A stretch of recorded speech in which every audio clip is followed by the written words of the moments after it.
Hey, this show's brought to you by Manscaped. Are you surprised? Every time. Every time. Yeah, somehow. Yeah, shocked by it, really. Just thunderous. It's crazy. Anyway, listen, if you want 20% off and free shipping, you got to go to manscaped.com. Promo code Dangle. Go get it. Let's start the show. The Steve Dangle Podcast. Powered by Sports Interaction. Canada's Sportsbook.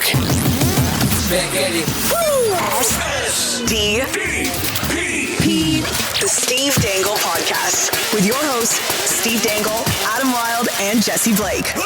Having a really difficult time here because I'm using my old, extremely slow computer, and I can't get it hooked up to my new Wi-Fi. And even now, it says it's connected. But is it really connected? I'm not really sure. We'll see. Yeah. I suppose we'll find out. How are you going to know about the blockbuster that happened today? What is the blockbuster, Steve? Tell me about the blockbuster. The Chicago Blackhawks traded a guy to the Habs for a guy. Get out of here. They did. Really? What? They did. You didn't see that trade? No. When did that go down? I don't know.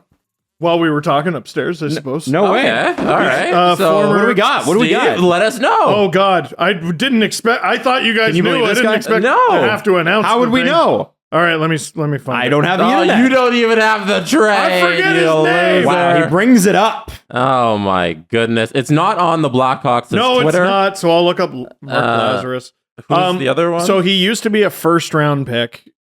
Blackhawks trade defenseman Nicolas Baudin, who was a former first-round pick, to Montreal for ECHL forward Cameron Hillis.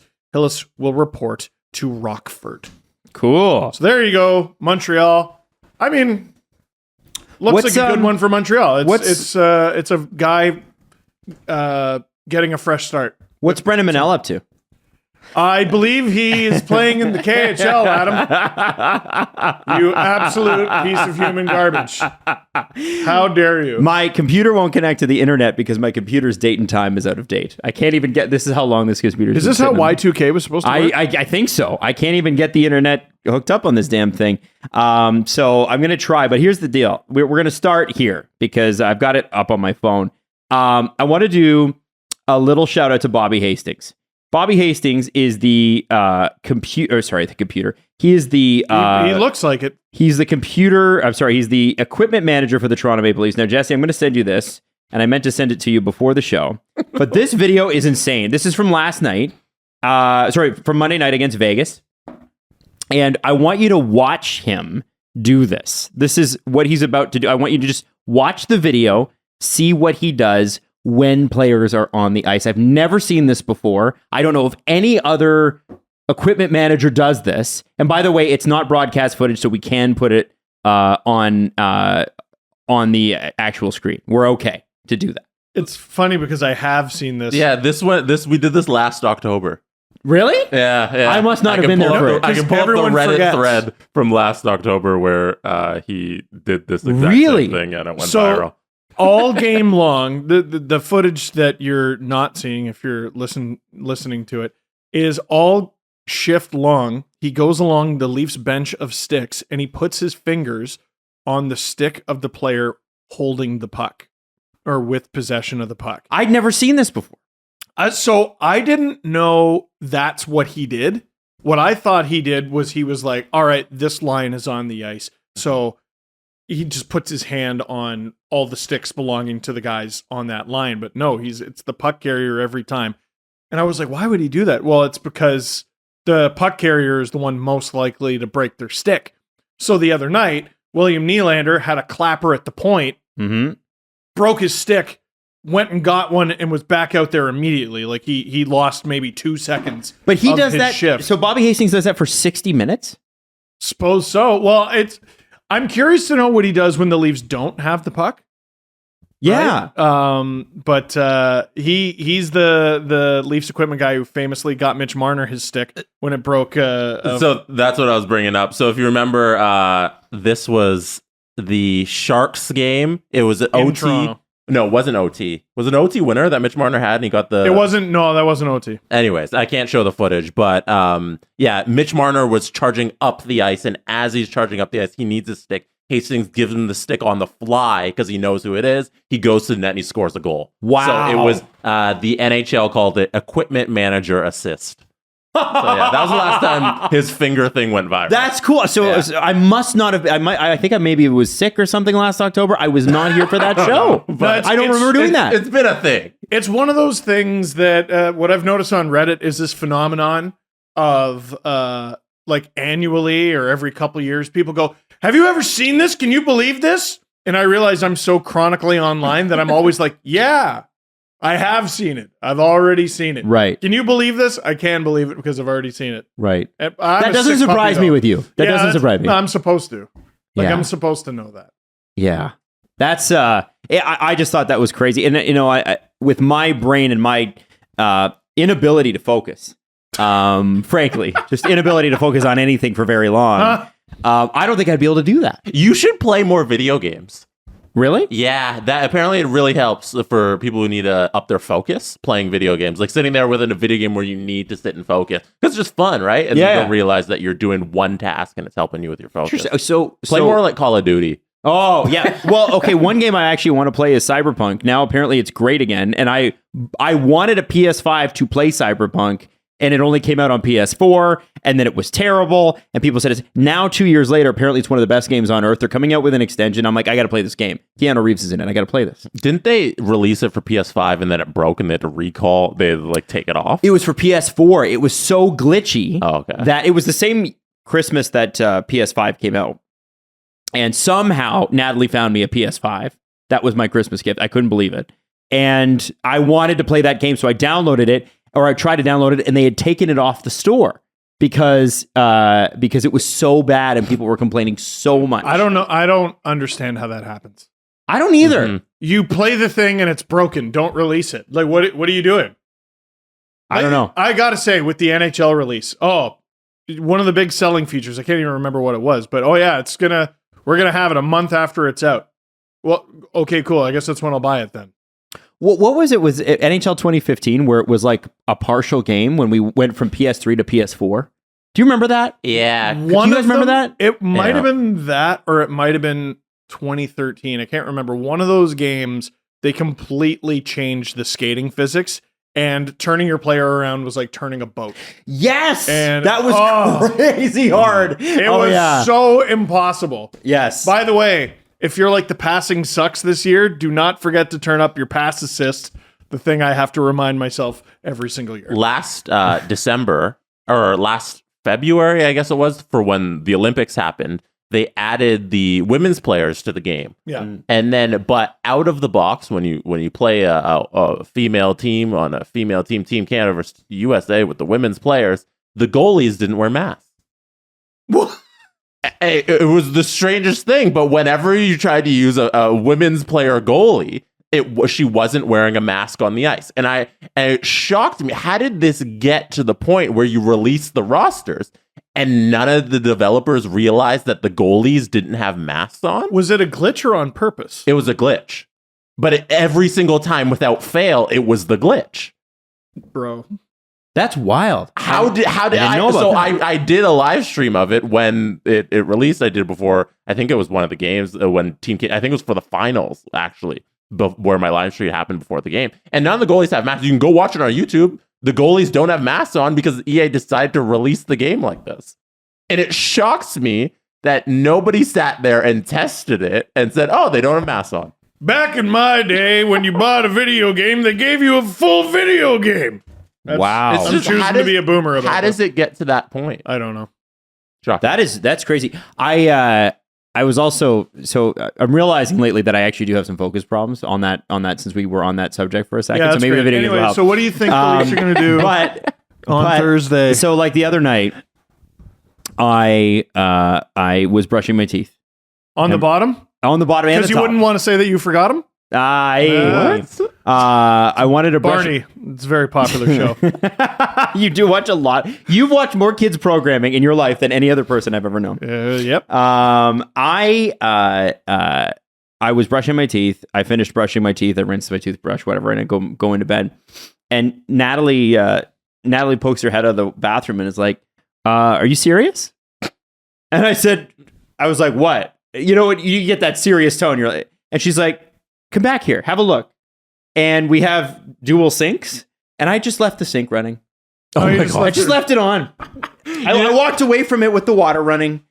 Like that is how my brain works. I don't know why. The chorus of the Barney song that I referenced is, when I'm brushing my teeth and having so much fun, I never let the water run. Oh, No way. No, I never let the water run. Do. Hey, What do you do for that? I don't know. If you I don't you know have what a that problem is. with focus and whatever. So is there a focus doctor? Like I don't know. Anybody watching that's a focus doctor? I'm Yeah. fascinated to know. Like, so you obviously want to tackle this in your life. Yes. You want to be able to focus on things. It's one of the things that, like, between the crazy schedule and because I'm waking up at 4:30, you're just constantly tired, right? You remember, right? It's not good for your brain. Hell. Like you're losing gray matter. Yes. Yeah. Jesus. I'm definitely less smart than I used to be. And that's hard because I wasn't that smart to begin with. But like, for instance, so yesterday, I've had a big box of SDPN clothes. You guys have seen it. It's been on my workout bench in the next room. I know, LOL, I have a workout bench. Adam's yoked. And Natalie was like, okay. And I'm gonna blow. Should I blow the surprise about what was supposed to happen today and then tease forward to Monday? Yeah. Yeah. Okay. Oh, yeah, sure. Yeah. So Yeah, Eric so- Lindros was supposed to come over today and talk about Easter seals. Yes. Mm-hmm. And Natalie said, listen, she's like, I know hockey. I don't know it like you guys know it, but I know hockey, and I know Eric Lindros is a big deal. And if that effing box is sitting there, I'm not going to be very happy with you. We want to make a presentable house. And I was like, fair enough.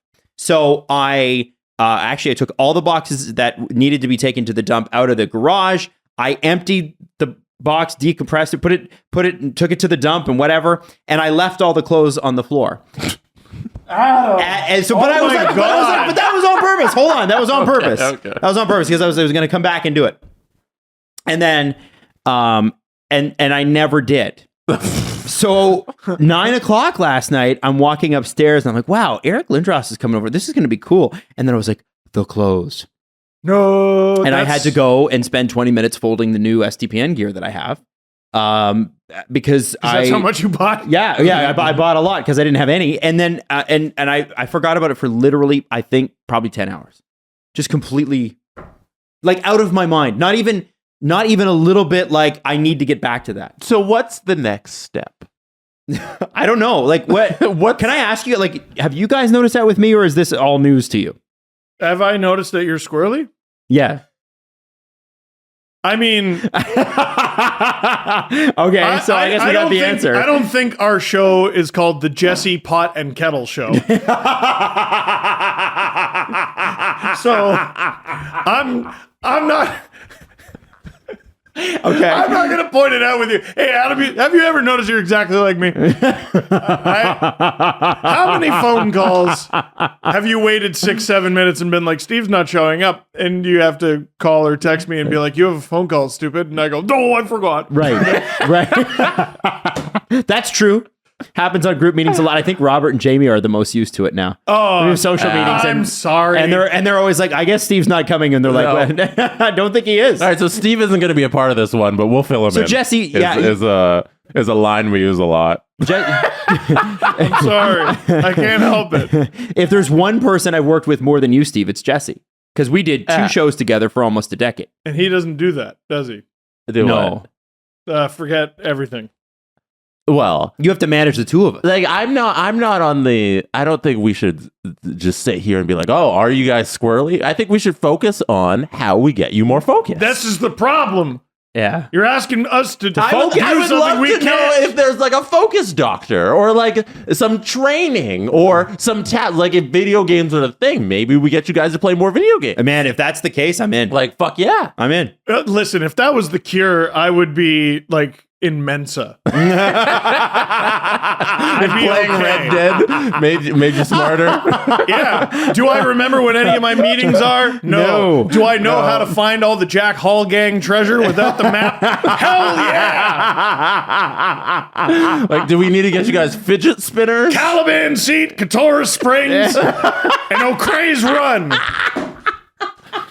It's bad. Get on your horse, 1 stamina tonic for the horse, and anyway. Anyway, sorry guys. So so the reason I'm using my gigantic computer is, you guessed it, I forgot my nice computer, my new computer at work, because I forgot it. It was right. It was in my backpack. I'm like, do I need to bring this today? I'll just bring it just in case.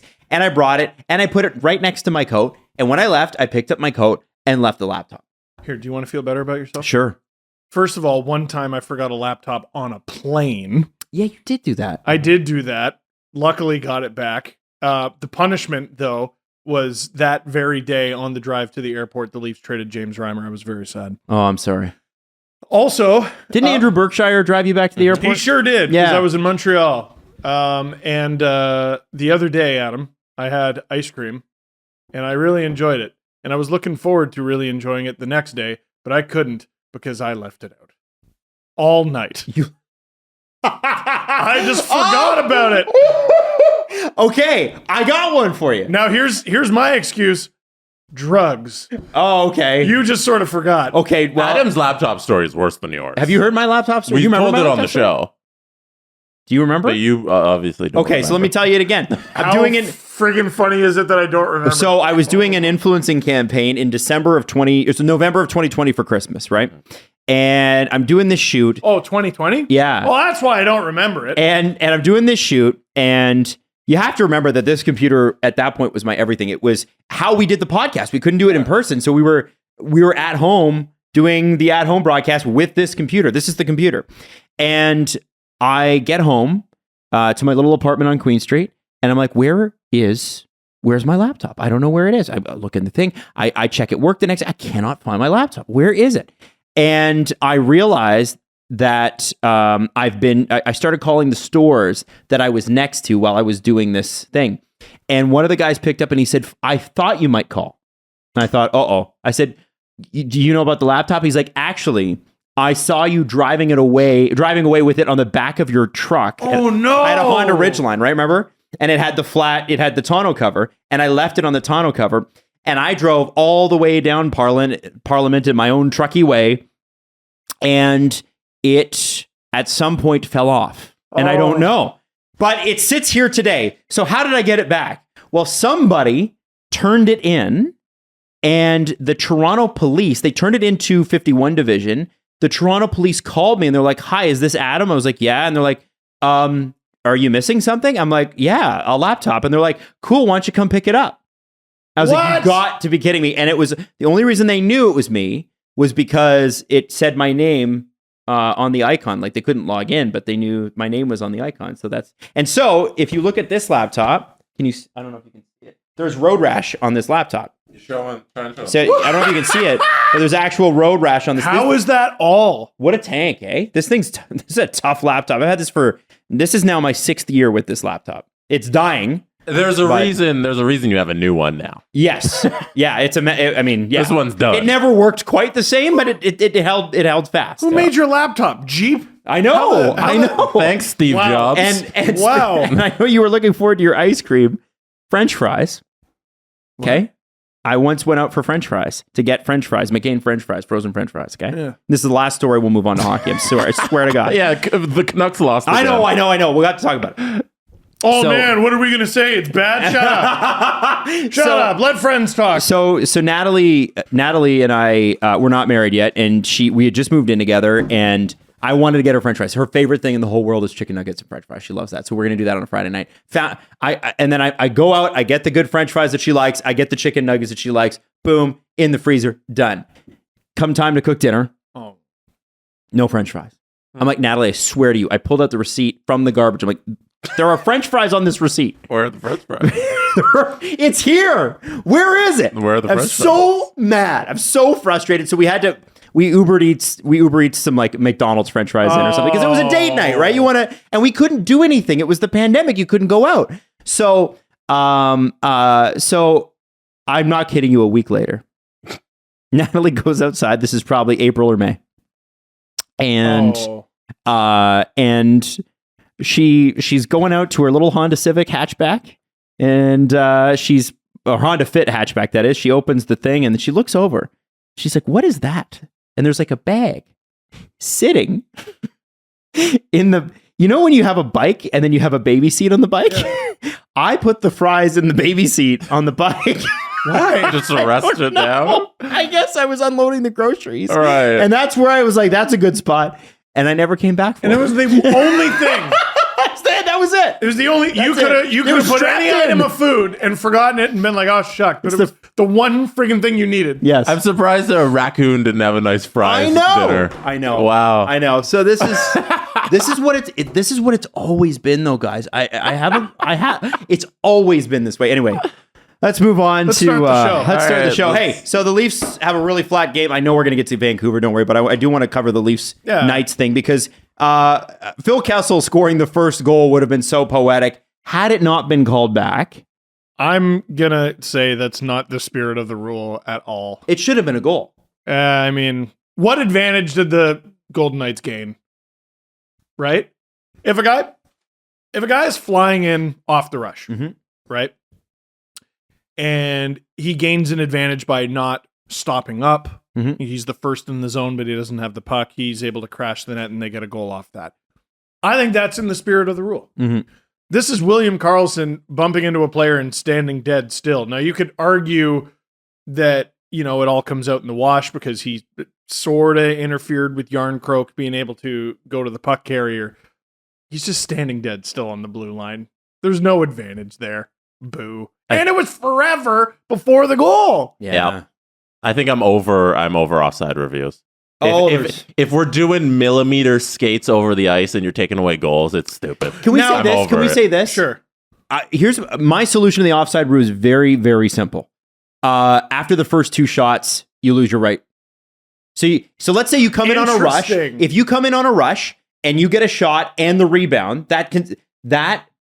those are all fair game. After that, because we've had them come back like 45 seconds. That's so interesting because if a player has the puck, crosses the line, but he's not sure if he was onside or not, he's going to shoot it. And we're all going to be like, what was that? Yeah. But it's because he wasn't sure. That would be fascinating. And then we start talking more about goalies and, you got to grab that rebound because they're looking for the second shot. And if they don't get the second shot off the first shot, it has to be a clean off the pad to the next player. Then everything's good to go. See, now we're adding more rules to it.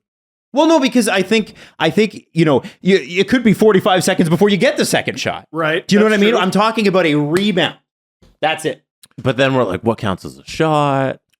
So all of this, though. You're right. All of this. You're right. Remember why do we have this? Because we are Matt Duchene. We're hell-bent on getting the call right. Well, no, the reason we have this is for the egregious ones. No. The one where that's just for getting the call right.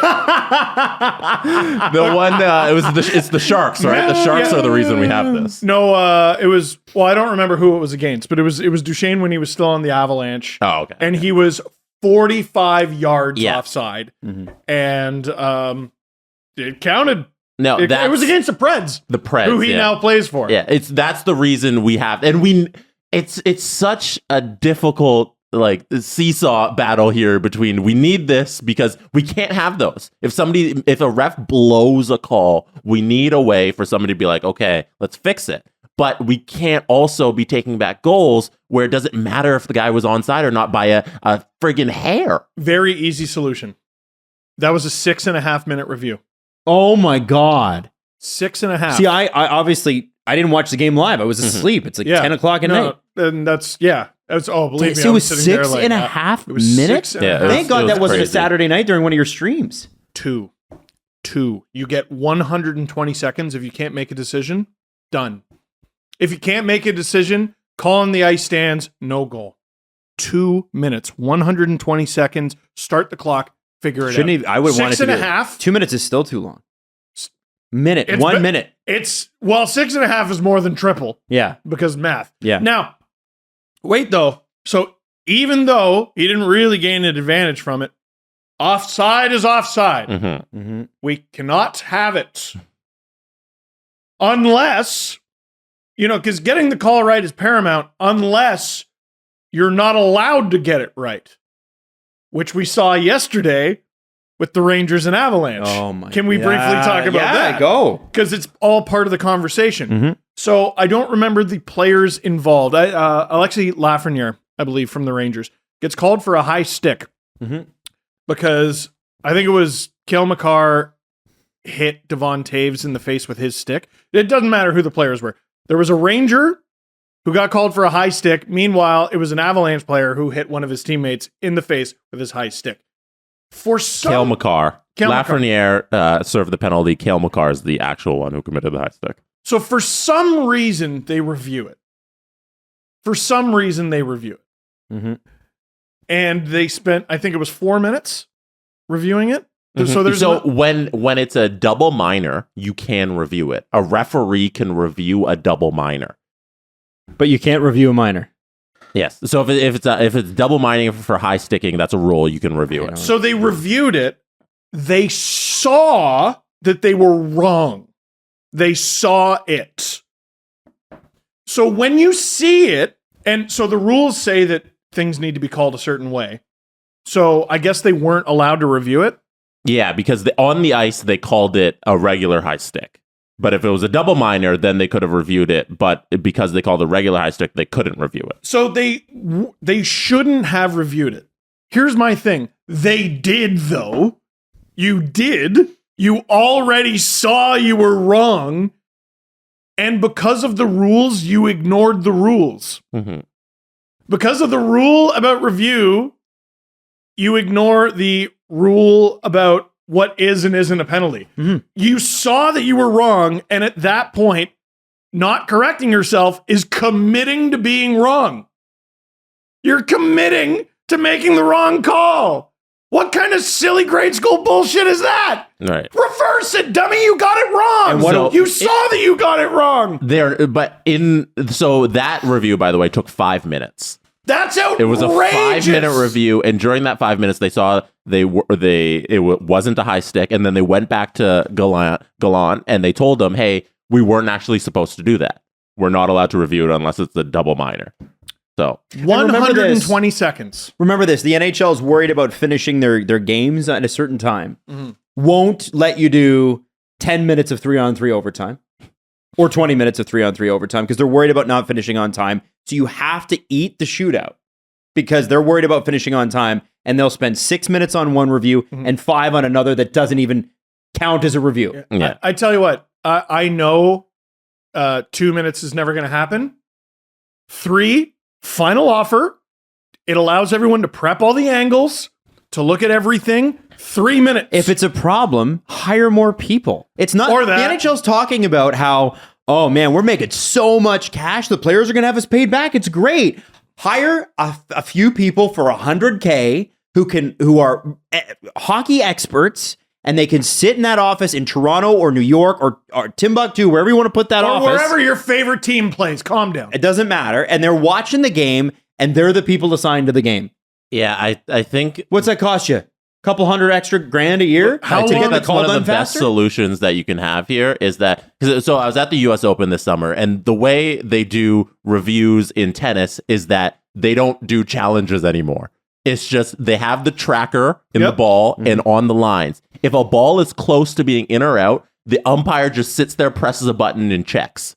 Nobody challenges anything anymore. There's no, hey, you get 3 of these. It's just, let me just check to see if it was in or out. And then they make the call. We should go towards a system where there's just people watching a TV and they just tell you, hey, this is the right call. Take away these fucking challenges. Yep. Why do they have to challenge it? If the goal is to get it right, employ 8 people every night to watch the games that go on, and then just tell the referee in their ear, hey, that is the call. Make it on the ice. Just do that. Get it right every time. There's 2 laptops in this room. Both of them have a bigger screen than the one that NHL officials have to make decisions on. Why are these referees looking at a little iPad to make a decision while also talking to the situation room, getting some feedback and stuff? But they're literally making these decisions on these iPads. Take it out of their hands. Take it out of the coach's hands. Have a person just say, this is the right call. Go make it. It'll be 10 seconds. Yes. Every year there's a board of governors meeting that no actual fan gives a fuck about, but I think it's probably a treasure trove of information that you're able to pursue over the year, and I understand why insiders find it valuable. As a fan, I could not care less about the board of governor meetings. They have one of these every single year, and they haven't solved either. Oh, they have 2 then. There's a couple times a year, yeah. You have 2 free trips to Florida or whatever other nice New destination. York and Florida. New York and Florida. That makes sense. That makes sense. One of each or whatever. You have 2 opportunities per year, and this has never been brought up or resolved. Get a bigger screen. Put a limit on the review. Come on. Put me in charge. I'll fix this shit in 2 days. It's take it out of their hands. Yeah. Take it out of these refs' hands. Have a fucking person in Toronto. Employ 8 guys every night. No, it's like there's like 4 people. It's weird. It's like, why stupid. wouldn't you have 16? I don't know. You got to like listen. They're willing to pay a bunch of refs who are bad at it. Why not pay a bunch of video guys who are good at it? There are refs that are legitimately. Man, I had a real deep dive into scouting the refs, and I know mine again. Holy moly! But there are some interesting things on that. You got to put them in a position to succeed at very least. Agreed. And if you see a ref squint, all right, screen's not big enough. You got to. Yeah, we got to figure this out, guys. We got to figure this out. Also, the NFL did this as well. Every scoring play and every turnover on the field that's called a turnover or a scoring play on the field is automatically reviewed if it's close. Did you by see the people back in wherever they have in New York, and then they can turn it over or not. It's so easy. They should have their review room in Toronto so everybody can hate Toronto too. Yeah. Just every sport has it in Toronto. Well, it'd kind of The review capital of the world. It would be a neutral site because there's no NFL team. Exactly. So that'd be great. Did you see the minor league baseball clip that John Boy tweeted where someone was up to bat, like a Yankees affiliate? I don't know. They didn't like the pitch, and so they just do the finger twirl, and they took 9 minutes to review it. I'm kidding. What they did was they showed the pitch on the screen with the strike zone tracker, realized it was actually a ball. He took off his equipment and walked. The whole thing took less than 30 seconds. Yeah. It's the same thing from tennis. So in baseball, you know how when you watch a baseball game, they have a strike zone and it happens in real time? Yes. So now in the minor leagues, they're testing a system where you can just say, oh, that was a close call. Let's check it on the fucking thing that's happening in real time. And it takes 10 seconds. I solved the problem. Here's the problem. The NHL is last at everything. We need all the other sports to hurry up. So the sooner baseball can bring this to the major leagues, the sooner we can enjoy reasonable reviews in the National Hockey League. And I think tennis maybe isn't North American enough. Maybe it's too European for them to be paying attention. They're so far ahead. Oh, yeah, absolutely. Well, it's also easier because it's 1-to-1. Agreed. It's a static line and a ball. How did this conversation start? Question: where's there a static line in the NHL? All over the place. All over the place. There's a few calls that could be resolved with a static line machine. I think that's the actual term for it, by the way. There would be 50 icings a game. You've spent you've spent at least 3 times the amount of time reviewing on this segment, which is a shame because what we're not talking about is the game. We're talking about a review. Right. We're talking about reviews in 2 different games. Yeah, they scored 30 seconds later. Like, if you're not a hardcore hockey fan, that's so humiliating. I know. Leafs should be embarrassed. And it was a flat game, but the one thing I will say is Tavares, Nylander, Robertson looks great. The top 6, I think, looks great. Yeah, honestly, everybody's on Matthews, and I've seen Hab fans giving it to him because Caulfield has, I think, the same amount of goals or more goals than Tavares, Matthews, and Nylander combined put together or something. He's got 6. It's October 20. It's crazy, whatever. But I think that line has looked good too. It's going to happen for them. Mm-hmm. The bottom 6 for me, I'm less and less sure of every game. It's just what are they doing? It's a random cornucopia of assorted men. Like, it doesn't. The third line, it bothers me that Sheldon Keefe doesn't see that line very not working. Engvall, Kerfoot, Yarncroke isn't a thing.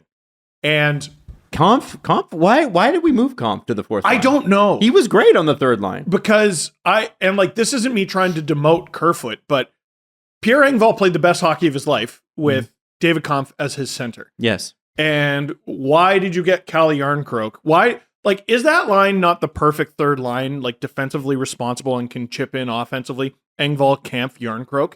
And then you can have a 4th line, just an asshole line of Aston Reese, Kerfoot, and Obey-Kubel. Or you could have Kerfoot, Malgin. Is it that they won't put Simmons Kerfoot on the 4th line? Well, they did it last year, though. Mm-hmm. Briefly, and he's going to find his minutes. He's going to get on the second power play unit. He's going to kill penalties. Mm-hmm. He's going to find his minutes. The justification for putting him on the 4th line and it not being a big deal is the exact same as it is for David Kampf. I just think Kampf is a more effective player. and he immediately gives your line an identity. The fourth line has been more effective this season than the third, and it's because of him. Mm-hmm. Because of him. He's going to play his way back onto the third line. There's just no question. They need to. Your lines, I think, are the lines they need to go with when it's like crunch time and stuff. Yeah. But they need to just call that fourth line the third line. Shouldn't you be just good all game? Just say the Engvall camp line is the fourth line. Fuck it. So they're going to change it when they need to be their best. What if they were at their best all game? Right. What if you just played that? Again, please put me in charge. Like, guys, what if you were just good all the time? I think there's still kind of a weird resistance to put Kerfoot on the fourth line because of the money he makes. Then trade him. But just call it the third line and play whatever kind of minutes you want to dole out as the game goes on. I think the lines that I mentioned are good enough that you could flip-flop them. Yeah, who cares? It's okay. You know what? These guys don't have it tonight. You're going to play 11, 12 minutes, whatever it is. Like, take the time you have allotted for the bottom six. You can split it evenly. You could give one the lion's share. You could, hey, what if you're up 3-0 after like 8 minutes, and then, play the third line a whole bunch. Play David Kampf with whoever a whole bunch because you're trying to kill the game. What of the Kerfoot, Engvall, Yarncroke line have you seen that gives you the impression they're good at anything? They're not effective offensively. They're not exactly your shutdown line. It's not working. Engvall does stuff. He's out there. He does busy nothing. That third line is the busy nothing line. They do a bunch of busy nothing. But the legs are moving. And I like all three of those players individually. All three of those players I think you hate them. I think you shit on them on the latest podcast. Should be in the lineup and they should be effective, but the way they are together doesn't work. Yeah. It doesn't work. The second line all year last year with, again, it was Kerfoot, Tavares, and Nylander. We looked at it and we're like, this should work. It didn't. Yep. Except for the nights where it did. But I think on Monday, during the game, it wasn't even like those lines weren't fantastic, but it was also the top lines. They couldn't get anything in the net. No, they got their heads caved in by Vegas. Well, and let me ask you this. Leaf fans have wanted to trade Kerfoot since he got here. Right?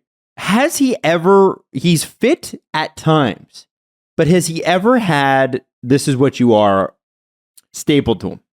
He went to the Cody Franzen School of Forgotten Performances, where he was wonderful filling in for Tavares in the Montreal series, and then they blew it. Yeah. So everyone forgot. You know, there were a few really good. Nylander had 5 goals in 7 games in that series, and no one remembers that shit. Mm-hmm. Kerfoot has been one of the most useful players in his tenure as a Toronto Maple Leaf. Yes. He's been able to play every single spot in this lineup, and I think including that's D. gone a little unnoticed. And goal. And why not? Fuck it. Well, if any of the goalies get hurt, he's going to have to because they still can't call anyone up. He is an effective player, and I think he would be most effective on the fourth line. Right now. But like 2 injuries happen and Kerfoot's there to fill in whatever role we need. Tavares injures his knee. All of a sudden, who's your second line center? Potentially your second line center, or he can move somewhere else. Yes. No, totally. It's great having that player in the lineup. The third line's not working. Sure. But at very least, like, okay, here's a nice compromise. Kerfoot, Kampf, Engvall. Great. Try it. They're all centers. Or wait, no, sorry. Kerfoot, Kampf, Yarncroke. Or you could do the thing that I accidentally said. Mm-hmm. It's the bottom 6 mix is great. The Leafs, again, are 5 NHL lines deep. Lines. And find the right combo. So it's illogical that the bottom 6s look so bad so far with all the talent it has. Yeah. And on Monday, the top 6 couldn't score. We're getting outshot. You're talking about the best first period team in the NHL, probably in the Vegas Golden Knights, statistically, to start this season. You know they can skate. The fourth line with Clifford and Simmons made a lot of sense against the Jets, and I said previously it didn't make nearly as much sense against Vegas because those guys can fucking skate. Obey Cabell can skate. They earned it according to Keith.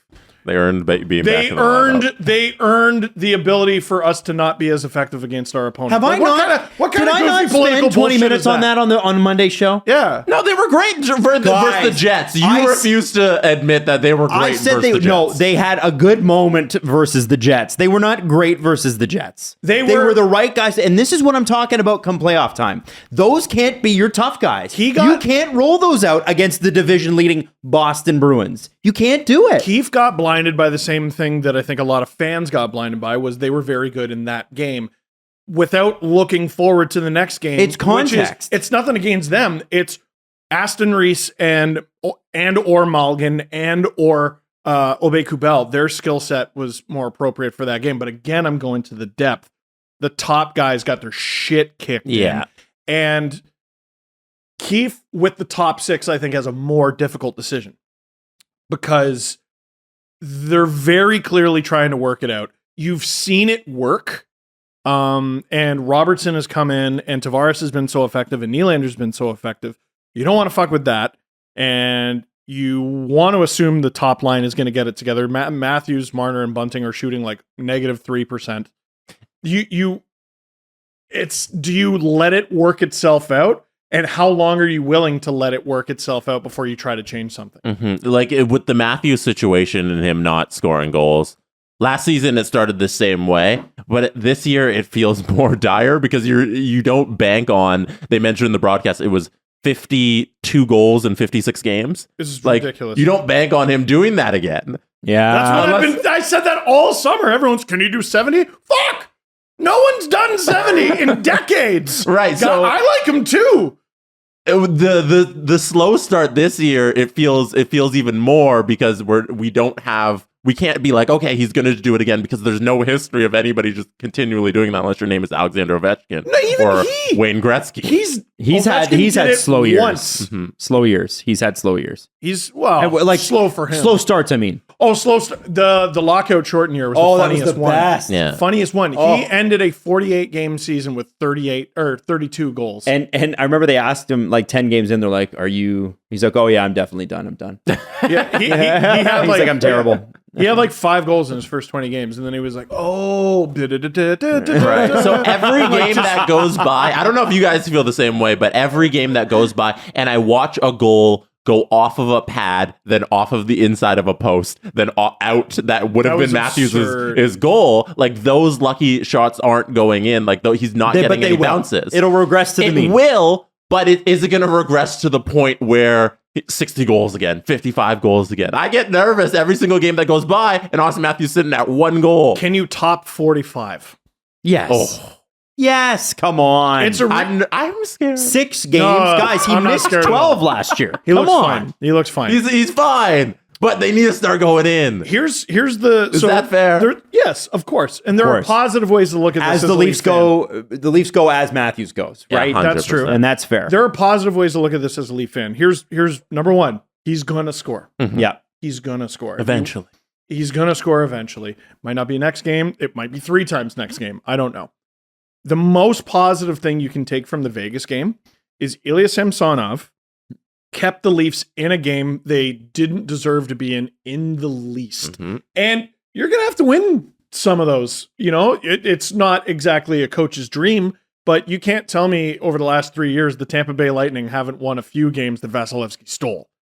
You know, where they got outshot, where they got outchanced, where they got outskated, where they got out-hustled, where they got outclassed. Mm-hmm. It's like the Sabres and Eric Comrie. Like when you have the best goalie in the world, you can win a couple games. It's exactly like that, Jesse. Yeah.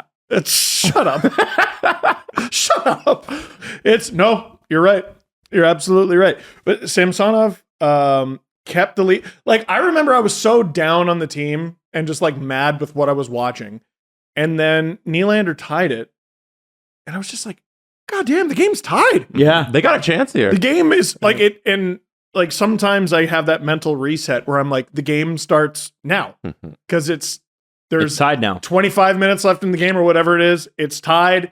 It's 50-50. I don't give a shit what your deserve to win meter says. It's 50-50 from this point. And it made no sense other than the goalie was playing out of his mind. Yep.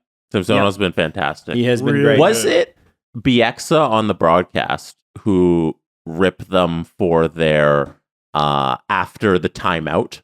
I think, And then they allowed that goal right away, 30 seconds after the review and the timeout and everything. so. I know it wasn't BXA because the game was on TSN. Oh shit! Yeah. So It's probably Jeff O'Neill. It was I'm not probably actually it was TSN O-Dog. BXA. Yeah. I'm kidding, Jeff. I'm kidding. That's a He boo. commented on our YouTube video the other day. That's why I'm taking shots at did? him. Oh, he did? Jeff O'Neill. No way. Yeah. Which that's not him. The Jeff O'Neill. O-Dog? O-Dog. Yes. That wasn't him Are running you sure? his I'm pretty YouTube sure channel. it was.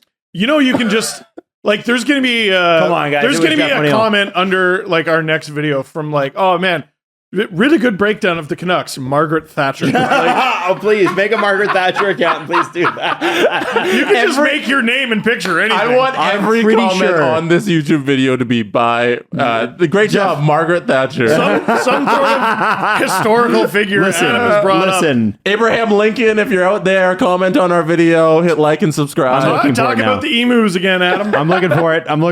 Yeah, I think it was O-Dog, and like I thought he was right about their efforts there.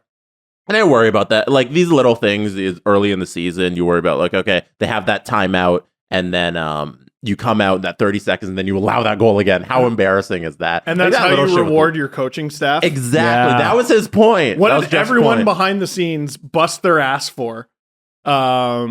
If that's how you were going to reward 30 seconds, Yeah. 30 seconds. Come on. Remember, I texted you because I had the Phil Kessel anytime point, and then they took away his yeah. point, and I was like, he's gonna get it. And then literally, as I sent the text message, they get the goal. We had somebody message us in our DMs on Instagram saying, "Hey guys, I had bet $3 on Phil Kessel first goal scorer, and he got it, and then they had it taken back. He was going to win $45 on a $3 bet. No. Great I return. know it's just gross. That's so frustrating. Oh, man. my So Yeah. there's a lot of little things. It's the team's off to an okay start. There's a lot of little things nitpicking. I mean, They're fine. listen, It's just you had 2 games where you were probably the better team, Mhm. at the end you won. And then you had this one where you looked like shit and stayed in it the entire time because you're a goalie. Mhm. Mhm. That's not wonderful. But, like, listen, they get outclassed, but it looked like they were somewhat invested in the game. And that makes me feel better than... If we get to the end of the season and the Arizona loss is still the one I'm most mad about, that's a good sign. yeah. Yeah. So, that's so a we're good 7 sign. games in. Still that one.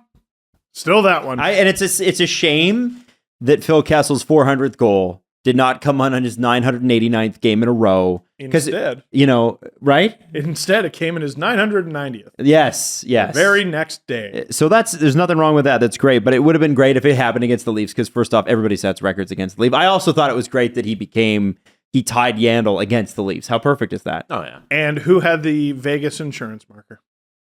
Michael Amadio. Oh, Leaf great, Michael Amadio. Like, has to happen. Has to be that way. what? I think the Leafs are wasting a lot of time and energy by playing the games. Just let me write them all. Just let me write them all, man. Like, it'd be way easier. I'm not sure if you saw this, but John Madison, Nick Ferris for the Score put together how Phil Kessel of all players got to the brink of becoming the NHL Ironman 5 days ago. And there's a bunch of quotes from teammates. I'm sure you've seen the Blake Wheeler one coming around where he, like, for the longest time wouldn't drink water because he didn't like the taste, so he would only drink blue Gatorade. Yeah. And Riley said that he would drink Coke. He would drink Coke, and Dude. there's actually a story about that. So Kessel was trying to smuggle candy onto a team bus, but he was denied by the coach, who would search out his luggage for treats. Rick Tocchet says Kessel was consuming 3 to 4 Coca-Colas a day when he was a Penguin. Oh my god. Team trainer Andy O'Brien made a rule: if players want soda in the dressing room, they have to buy and store it themselves. And Rick Tocchet said, I think after that he took soda right out of his diet. It's not like Phil to keep up with science, and he bucks the team system all the time. which I thought was hilarious. He's the greatest athlete of all time.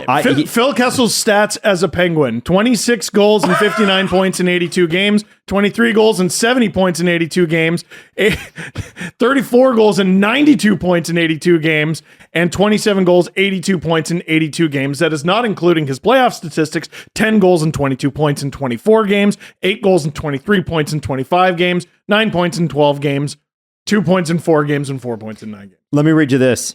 I got Rick Tocchet said, I got to talking to Phil and I started busting his balls. And I say, you have no arms. And back then I had bigger arms than him. And he goes, those are all fluff. I say, oh, really? You want to make a bet on something? And he goes, yeah, I bet you can't do 13 chin-ups. There's a chin-up bar right outside the room. And he says, I'll bet you $200. And he goes, I say, and Rick says, I'll make it 300. The guys start cheering. He's like, I take off my jacket. So I still have my tie and dress shirt on. All of a sudden, I start doing chin-ups, 1, 2, 3. Anyway, I got to 14 to win the bet. Guys are cheering. Phil starts to laugh. For some reason, this is cut off here because this was supposed to be. Hang on one sec. No. I'm sorry. My prep got partially deleted. So Phil Kessel's sitting there. He's really suit. upset. He's laughing and giggling. What the fuck? Here it is. Oh, okay. A couple of guys start coming around. I took blah blah blah. Guys are cheering. Phil starts to laugh. I guess that's where it ends. Oh, that is weird. Okay, weird. I thought. Cullen says the locker room. Yeah, no. I guess that's the story. I thought that was a better story. Okay. I thought there was the rest of the story, but part of my prep's been messed up too. Right. I apologize. Someone made a great point that Kessel, who is like an athletic anomaly, is now the NHL's Iron Man. Keith Yandel, who like is also not like an Olympian really, or at least your typical Olympian, I should say, in terms of fitness. He was the Iron Man. And then someone posted the current Iron Man streaks in the NHL. Johnny Gaudreau has the third longest right now. That dude is 160 pounds. In university, he tried to bulk up. They asked him what he was eating, and his answer was Nutella sandwiches. This is the National Hockey League. Yeah. None of these men make any sense. Well, and they're saying like a lot of his former teammates are like, they say he's just an absolute beast in the gym. Like Phil, that he can, like they said, especially, and again, I'm looking for it because I had this all prepped this morning, and then for some reason it's gone. He's thick. But he apparently, when it comes to deadlifts and things like that and squats, unbelievable. They can't. Nice. Yeah. I believe it. And his whole mindset is that he never wants to miss a game because to him, the games are the only fun part. He's awesome. What a Phil he's answer. so fucking awesome. Carl Hagelin. When it comes to squatting or leg pressing, but also the 20 and 30 yard sprints, he's so fast and explosive. Clayton Keller, Coyotes, absolute freak, can squat more than anyone. Tocchet said when he does the squat tests, he's always top 5 of every team he's on. His leg strength is great.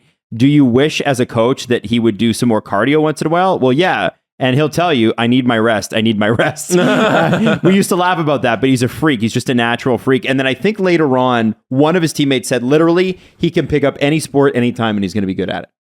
This is the way he is.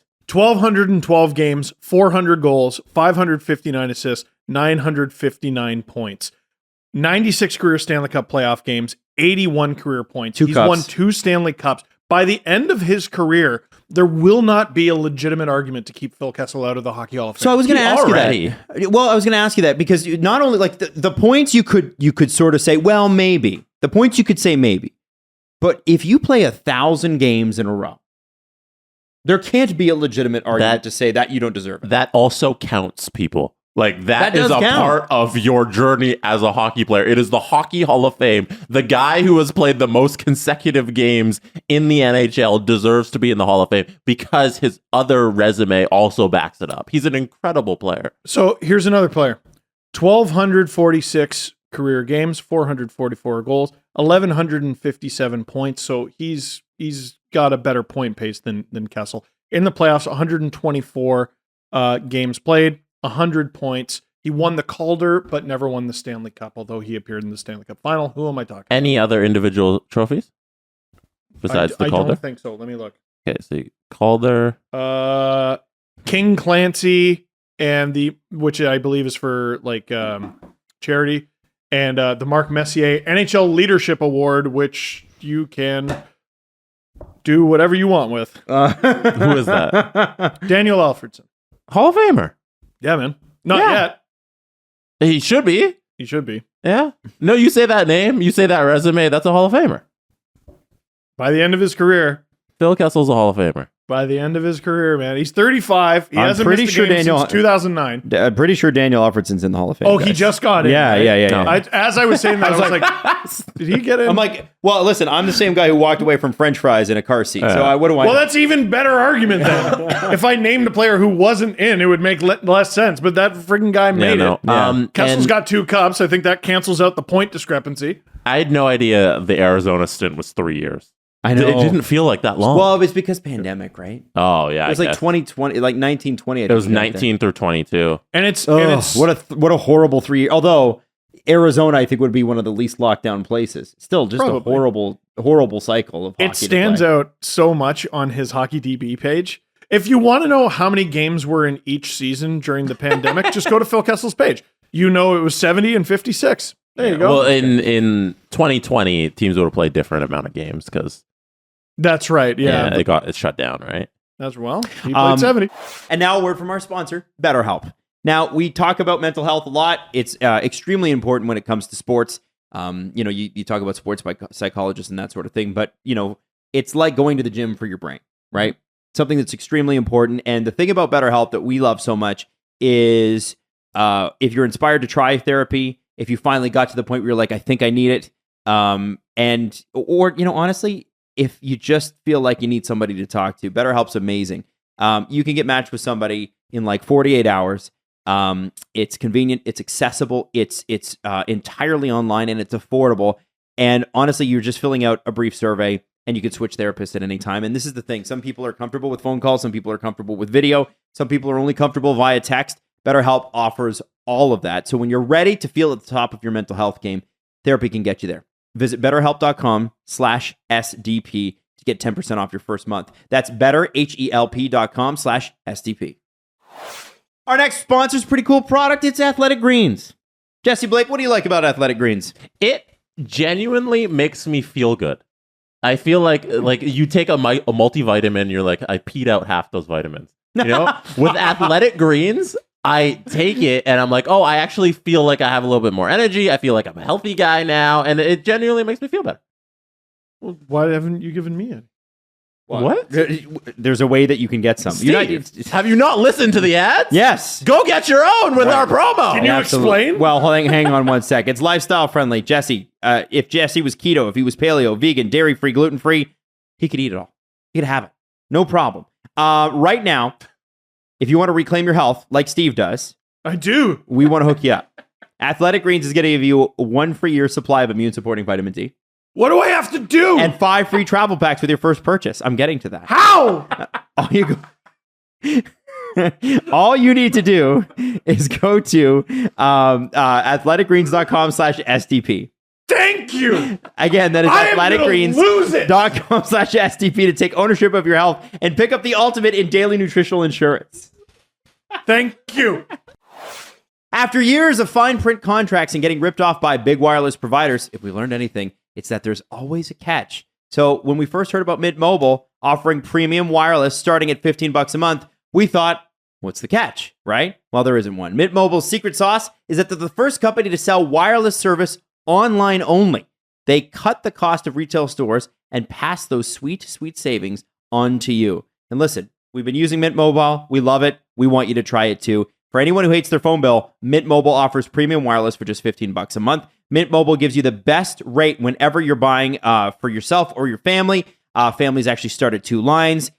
Here's what we need you to do. To get your new wireless plan for $15 a month and to get the plan shipped to your door for free, go to mintmobile.com/SDP. That's mintmobile.com/SDP. Cut your wireless bill to $15 a month at mintmobile.com/SDP.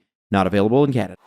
Jake, just the last thing on the Leafs, Jake Muzzin on LTIR now. Oh, they moved him. Yeah. And that was this morning. Or was it last night? Well, Puckpedia had it last night. Okay. So here's the thing with Muzzin. Obviously, the first thing has got to be he's got kids, he's got a family, yeah. And he's got to live a big long life after this. So on the health fact, like I would just on a human level, I hope that he's okay. As a Leaf fan, and as a person, I honestly think with the injuries he's had, and I am not a doctor, and I don't know what his health conditions are.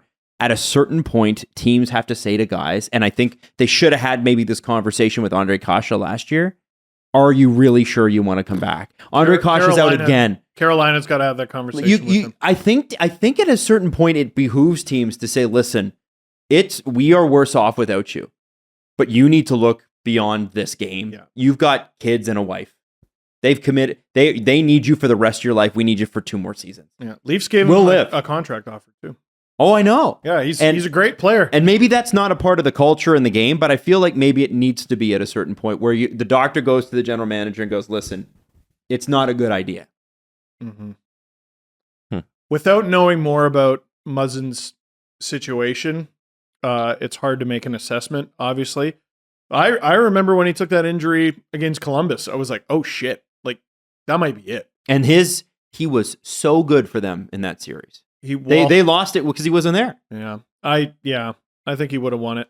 And who knows, maybe they would have had a better chance in the rest of game 6 and in game 7 against Montreal if he was there, because he left that series as well. I don't think he was at 100% last year. Mm-hmm. He definitely wasn't at 100% to start this season. No, and it was kind of apparent when he was on the ice that he wasn't 100%, like right out of training camp. But the effort was there. It's never not been, though. It's Jake Muzzin. That's the reason he's played so many NHL games. I know. And like he still had like a few really bright moments this season, and he set up that David Kampf goal, that big celly, and he had a few big hits, but now we're at a point where he could be back next week, and I wouldn't be shocked. Well, actually, I would be shocked because it would violate LTIR. He could come back next month, and I wouldn't be shocked. Or he could be done forever. We're having the Shea Weber conversation of like we may never see Jake Muzzin ever again. Yeah, like right? Carey Price, same thing. Well, except Shea Weber at least sort of got to make that decision. Right. It's so funny with the Shea Weber situation, by the way, because remember Kipper had a tweet like Shea Weber may never be back. And people were like, once he was like, no, I'll be back. And people were dunking on Kipper. Kipper wasn't wrong. He made a conscious decision to play through the pain, and situations evolve too. Sure. Like, I'm sure it could have gotten Nick worse. wasn't wrong. He was just early. Yeah. That was it. Most players probably wouldn't have come back from that, but it's Shea Weber. It's like dunking on someone for being like Peter Forsberg's done. Peter Forsberg was done like 3 different times, and he came back and like, It's like Jerome Iginla. Like, shut up. Like, you know what? Coming back till he couldn't come back. All right, Colorado Avalanche, Jerome Not Iginla. the same. Everybody call it. All right, guys. Not the same don't do this at to all. Jerome That is anymore. a Kings legend. Don't sign Iggy. We need to let him know that he's done. Don't give him a job. Don't let him down from the mountains, whatever high note he's living in. He's fishing somewhere. He Let him likes fish. nature. Anyway. By the way, his daughter playing high-level hockey is just amazing, too. I think that's so cool. Oh, yeah. Really cool. Yeah, continue. No, it's just...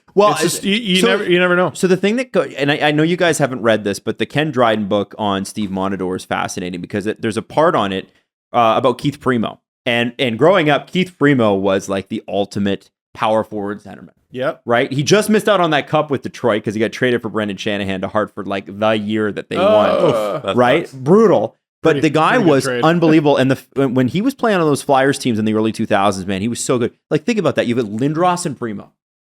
Like, you would hate playing that team. He would take bumps in front of the net and then fall on top of Ed Belfour, and I would lose my mind in front of the television. He was so big, right? I was so upset. And he was so good. And if you look at his Hockey DB or wherever you go for stats, go look at Keith Primo because it's like, miss games, miss more games, comes back for 7 games and then done. Yeah. And the way he describes it in the book, and I am paraphrasing, is that he came back and he took a slight hit and that was enough. Yep. And it was a couple of years of depression before he got out of it again. Right. And then the next time he got a concussion, he was at his kid's hockey game and he was his kid's hockey team. He was coaching and he's extremely tall. He put his skates on. He walked out of the room, wasn't paying attention, and hit his head on the door frame, a metal door frame, another concussion, another 2 years of depression. And 2 years, guys. And this is where, like, you've heard me bemoaning this. You're probably rolling your eyes right now. But I'm telling you, first off, that book's worth the read. Second, like, even if it's not a concussion in Muzzin's case, like, what is it? At 50, are you going to be able to run around? Well, we know he's got a back issue that he's always looking after. Yeah. And this, if I'm not mistaken, is his second significant neck injury. Right. Because the Columbus one, I'm not sure I fully understand that one. And then there's this, which is definitely a neck injury. There are a variety of neck injuries you can get, but it's scary, man. Yeah. It's scary. Yeah. So anyway, we got to move on here. But Jake Muzzin, we wish him the best for Jake Muzzin because obviously we love Jake. He's great. Jesse Blake, I sent you a video earlier to your text messages. I want you to bring it up. Okay. I think it's important that we have a look at this because this sets the scene for our next topic. The one of our boy. Yeah. PL. Yeah. All right. All right. What's up? Now, I want you to have a look at this. I want you to have a look at this fit, Steve Dangle. Bad. That is Patrik Laine walking into the arena. Now, if you're going to wear a fit like that, you want to make sure you're going to win, right? You want to make sure you're going to have a good game, I think. And so the fit, the team to play to wear that against is the Coyotes, which is what he did. He just walked into the tailor and they're like, "What would you want, Patrick?" And he said, "You ever seen a fishing lure?" And they made him that suit. It's a wild suit. He looks good in it. But here's the thing. The Coyotes doubled up on the Blue Jackets after this. Oh. Yeah, well, Blue Jackets aren't a very good team. They aren't. And his line was 0 points, 5 shots, 2 penalty minutes, 24 minutes. That's Now- a lot of minutes. That is a lot of That's minutes. a lot of minutes. Yeah, they they got to were roll him losing. out there to score. Wow. Look at the The reaction. The reaction, Yeah. digital person. Oh. And listen, she's correct. Is it a survivable thing where you wear a suit like that and you don't? Because I feel like you wear a suit like you. Russell Westbrook, when he was dressing at his craziest, Yes. and he had some crazy fits, that guy won the MVP. No, ask the question you asked in the same way. Is that a survivable offense? Is that Is he gonna wake up tomorrow morning? Listen, can you? Are you tempting fate by coming to the arena dressed like that when you're not on a very good team? Is my point. In Toronto, this would be talked about for the next month. I love it. By the way, I hope he keeps doing it. Oh, 100%. But in Toronto, this would be talked about for the next month. He's so soft. He only scores 40 goals a year. He's in it for the money. Mitch wore the Pharrell hat. The other Darkwing day. Duck hat. Yeah. Oh, Pharrell's better. Go with that. It's, Darkwing Duck. It's a very good cartoon Yeah. from my childhood. Pharrell or niche cartoon from Right. Canadian That is childhood. not niche. It is Disney, I think. I'm not sure. I think my reference might have been a little bit more Put Darkwing mainstream. Duck on the screen. Anyways, Mitch wore the Pharrell hat, and I wasn't a fan. I don't think it's a good look for Mitch. See, I'm going to stand by Darkwing Duck because he had his own style. Pharrell stole that from Smokey the Bear. Yeah, and Pharrell, it wasn't a good look for Pharrell either. It was a No, stupid hat. It was it's just a bad stupid. hat. It's stupid. It's a dumb hat. And, like, I think Mitch- Laine is gonna be fine. Mitch doesn't have a big head, Mm-mm. but it was a very large hat, and you're just like, that's so much hat for so It's- little. The hat's a bad look. It was, that hat to him was that scarf to Lenny Kravitz. You remember the Wow. Lenny Kravitz? Please pull up the Lenny Kravitz scarf. You've seen this, right? Yeah, but he rocked the shit out of it. Yeah, because he's Lenny Kravitz. Jesse, I'm going to ask you be very careful which picture of Lenny Kravitz pops up on your screen. Steve, of course, is talking about the Lenny Kravitz picture where Lenny Kravitz is on stage, his leather pants split, and you see And that's enough. That's enough. It's big. That's enough. It's big. What, the split? Yeah. Yeah. It's a big split. That's a big scarf. It matches. It's a jacket. Yeah, like that is. It's not even a scarf. That's It's a like blanket. It's a rug. Yeah, yeah. And I want it because he's wearing it. Yeah. You know how much of a dick I would look like walking down the street wearing that thing? And then you see Lenny Kravitz and you're like, fuck yeah, Lenny It works. Kravitz. You carry that, what is that, Walgreens bag? Looks like Walgreens. I don't think Lenny Kravitz went to Walgreens. I think that maybe He might have. You know how celebrities sometimes are like, I'm just a regular guy. I go to Walgreens. I don't know what that is. It's a Greenwich Village on the bottom. Okay. I don't know. Maybe it's a clothing store in Greenwich. I don't know. Maybe he bought another Why would scarf. he need to go to Greenwich? Or sorry, not for Greenwich. Why would he For need to go this to photo? No, not Greenwich. I meant why would he need to go to Walgreens? He has people Why- to go to Walgreens. Why would for him. Lenny Kravitz go to Walgreens? But he was able to go to this store. Yeah. How No, come? you're right. Maybe he was able to go to this store while someone else went to Walgreens. Fair enough, man. Maybe we're talking about Patrik Laine. And well, I just wanted to know, like, you wear that fit. Dressed You like lose a fish in 6-3. lore. You lose 6-3 to the worst. What's supposed to be the worst team in the league, who's now who beat the Leafs. Yeah, that's their second win. Let's go. Columbus isn't very good. The Flames have never had a better start in franchise history. Which is encouraging for the current team and also befuddling because they've been around for a long time. And they've had some incredible teams. Like, you think about the late 80s Flames, there's like 5 or 6 Hall of Famers on them. The team that they won the cup with is one of my favorite, like, just teams from an not IMDb, Hockey DB perspective, because they weren't all the sum of their career as Flames. Yeah, they went on to do better things elsewhere. Right, but the amount of guys they had who were like stellar superstars as rookies in their prime and at the end of their career, it's an amazing collection of guys. Yeah, it's the perfect young guy / veteran team. Lanny McDonald, Joe Nieuwendyk. And Doug Gilmour is your second line center. And they didn't have Brett Hull, but they did a Theron Fleury. Yeah, and they could have had Brett Hull had they not traded him for nothing. Al McInnes, Mike Vernon. Yeah, they were unreal. Stacked. But Nazem Kadri's already got 4 goals. Leaf fans are already upset about it on Twitter. I'm seeing them. Oh, we never should have traded him. Okay. Guys, that was 2 teams ago. Fuck. The Flames' top line of Huberdeau, Lindholm, and Toffoli has not scored a 5-on-5 goal. However, really, their power play is running at 30%. And I had a look. The team PDO, which is essentially luck, is 100.6. Is that and PDO even is 100? Oh, so this team isn't lucky; they're good. Like that's the part for me. I was like, oh, like PDO is a bit of an older advanced stat, but essentially it goes like if you're like at a 102 or a 103. I think there was a season where the Coyote or the Avalanche were like at a 106, where they were amazing and then lost in the first round, and I think they finished last the next year. PDO kind of measures like how much, are pucks going in more than they probably should. Can I ask a fantasy question? Sure. Yesterday, I was offered. I have Kirill Kaprizov, and I was offered Jonathan Huberdeau. Straight up. I rejected it. Ooh, it's a tough one. I would say Kaprizov. I would keep Kaprizov because here's the thing. Like, Huberdeau set records last year. Yes. But he's a function of, he's a part of that system in Calgary, whereas Kaprizov is the system. And goals are worth more than points. Kaprizov. Yeah.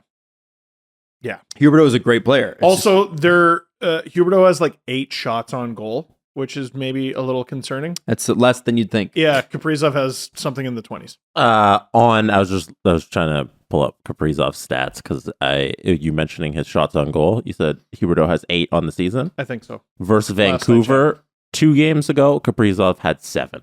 Holy shit! In the game. That's Vancouver. That's Vancouver. Whatever. He got the OT winner. This is one of the most shambolic OT winners I've ever seen from a team perspective. You have 2 Canucks down on the ice. You have JT Miller staring at the thing. You have Darcy Kemper not even facing the right way.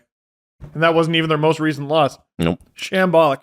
Yeah, so it's the Calgary Flames, I think of the picks I've made thus far, like in our season preview episodes, I feel the best about the Calgary Flames. I feel like I made a good choice there. Did I say Darcy Kemper just now? Or Thatcher Demko? You said Darcy Kemper instead of Demko. Yeah, Demko. you meant Demko. You see my focus? It's okay. No. It's okay. Focus, focus. There's pizza on your focus. Before we get to the, I want to talk about the Coyotes, but we do need to talk about the Vancouver Canucks. We said, listen, they got to win tonight on Monday, but it's against Carolina. It's a tough out. And they said, oh, yeah. Tomorrow is against the Seattle Kraken.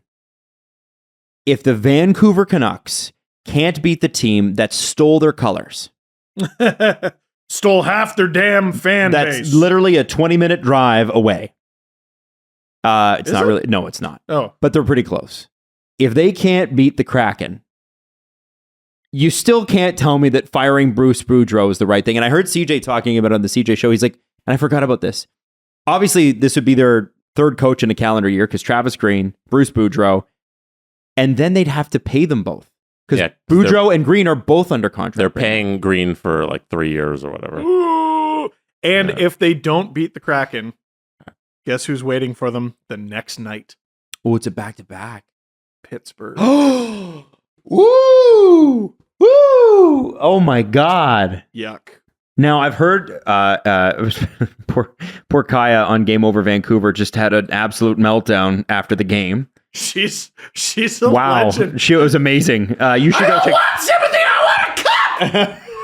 And I think that sums up what it's like to be a Vancouver Canucks fan. They've had so many close calls, and really, this team for 8 years, and CJ and Julian touched on this too, has refused to rebuild. Oh, we don't need to do that. We're going to retool. We're going to retool. We're going to retool. We're going to retool. They're not any better than they've ever been for most of the past decade. And we yet started they this should show. be in a playoff spot right now. We started this show though making fun of Mike Gillis. Dude, That's when we started this show. one of my best and most my Nostradamus rants, I'm gonna say. Mm-hmm. One of my best predictor rants was not filmed. And I wish badly it was. Oh, okay. What do you mean? I was drinking in my buddy's basement. His cousin was visiting from out west. Mm-hmm. Hello, Tanner. No, not Tanner Pearson, but he is a Canucks fan. And he's like, what do you think's going to happen with this team? And this, I want to say this is just after they lost to the Kings in 2012. And I said, they're going to double down on this group. They're going to be mediocre as hell. But they're just going to keep cruising downward. And they're going to do exactly what the early 2000s Leafs did. And they just kept trying to keep the band together, keep it together. And by the time they tried anything different, it was too late. And now they're a decade deep on this thing. And they've had some bright spots. They have. And they've drafted well. And like they've done a bunch of things pretty well. And the Pettersson line looks good. Here they are. We like that. Here they should be in a playoff spot right now. Like you take those 4 games at the beginning of the season and you win 2 of them outright, you're in a playoff spot. You should be able to hold on to one of those leads, for God's sake. Since this podcast started, 13-14 is when this podcast started. Okay. We started at the end of 12-13, but that's when they lost in the conference quarterfinals. The next year, they didn't qualify for the playoffs. The next year, they lost in the first round. The next 4 years, they didn't qualify. The next time they got into the playoffs was the hockey bubble, where they won the qualifying round. They won the first round and then lost to the Golden Knights in Game 7. In a series. What a crazy series. They weren't in for a moment. No. Not a moment. No, but Thatcher Demko. Right? Baby. And the last 2 years, they have not qualified again. So, in real qualifying terms, over the course of this show, which will be a decade old on May 31st, 2023, the Vancouver Canucks have qualified for the playoffs cleanly once.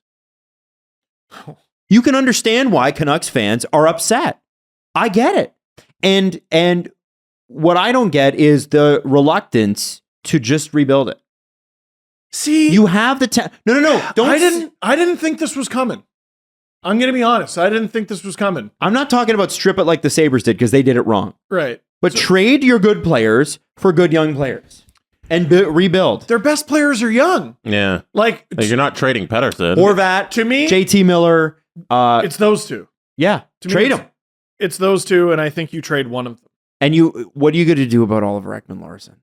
No one's ever taking that. Right. So you eat it. You just got to eat it. You eat that. Tyler Myers, $6 million. You deal with that. Dude, getting Tyler Myers back would be a boon for their defense. Do you have their decor? I didn't realize how bad it was. I'll pull it up. On Daily Face. Because Hughes is off. Holy mackerel. Hughes is... and without Hughes, it's... I mean, they can't get the puck up, right? But he's not a closer either. Like, he's not a guy you trust to shut down games. Right. Like, last year was really eye-opening for me watching Kel McCarr. Mm-hmm. Like, remember we thought the gap between those two was tiny? It's huge. OEL, Myers, Rathbone, Burrows, Brisebois, Shen. Dude, that's horrendous. Not great. That's horrendous. There's Ekman-Larsson, Myers. I don't know if...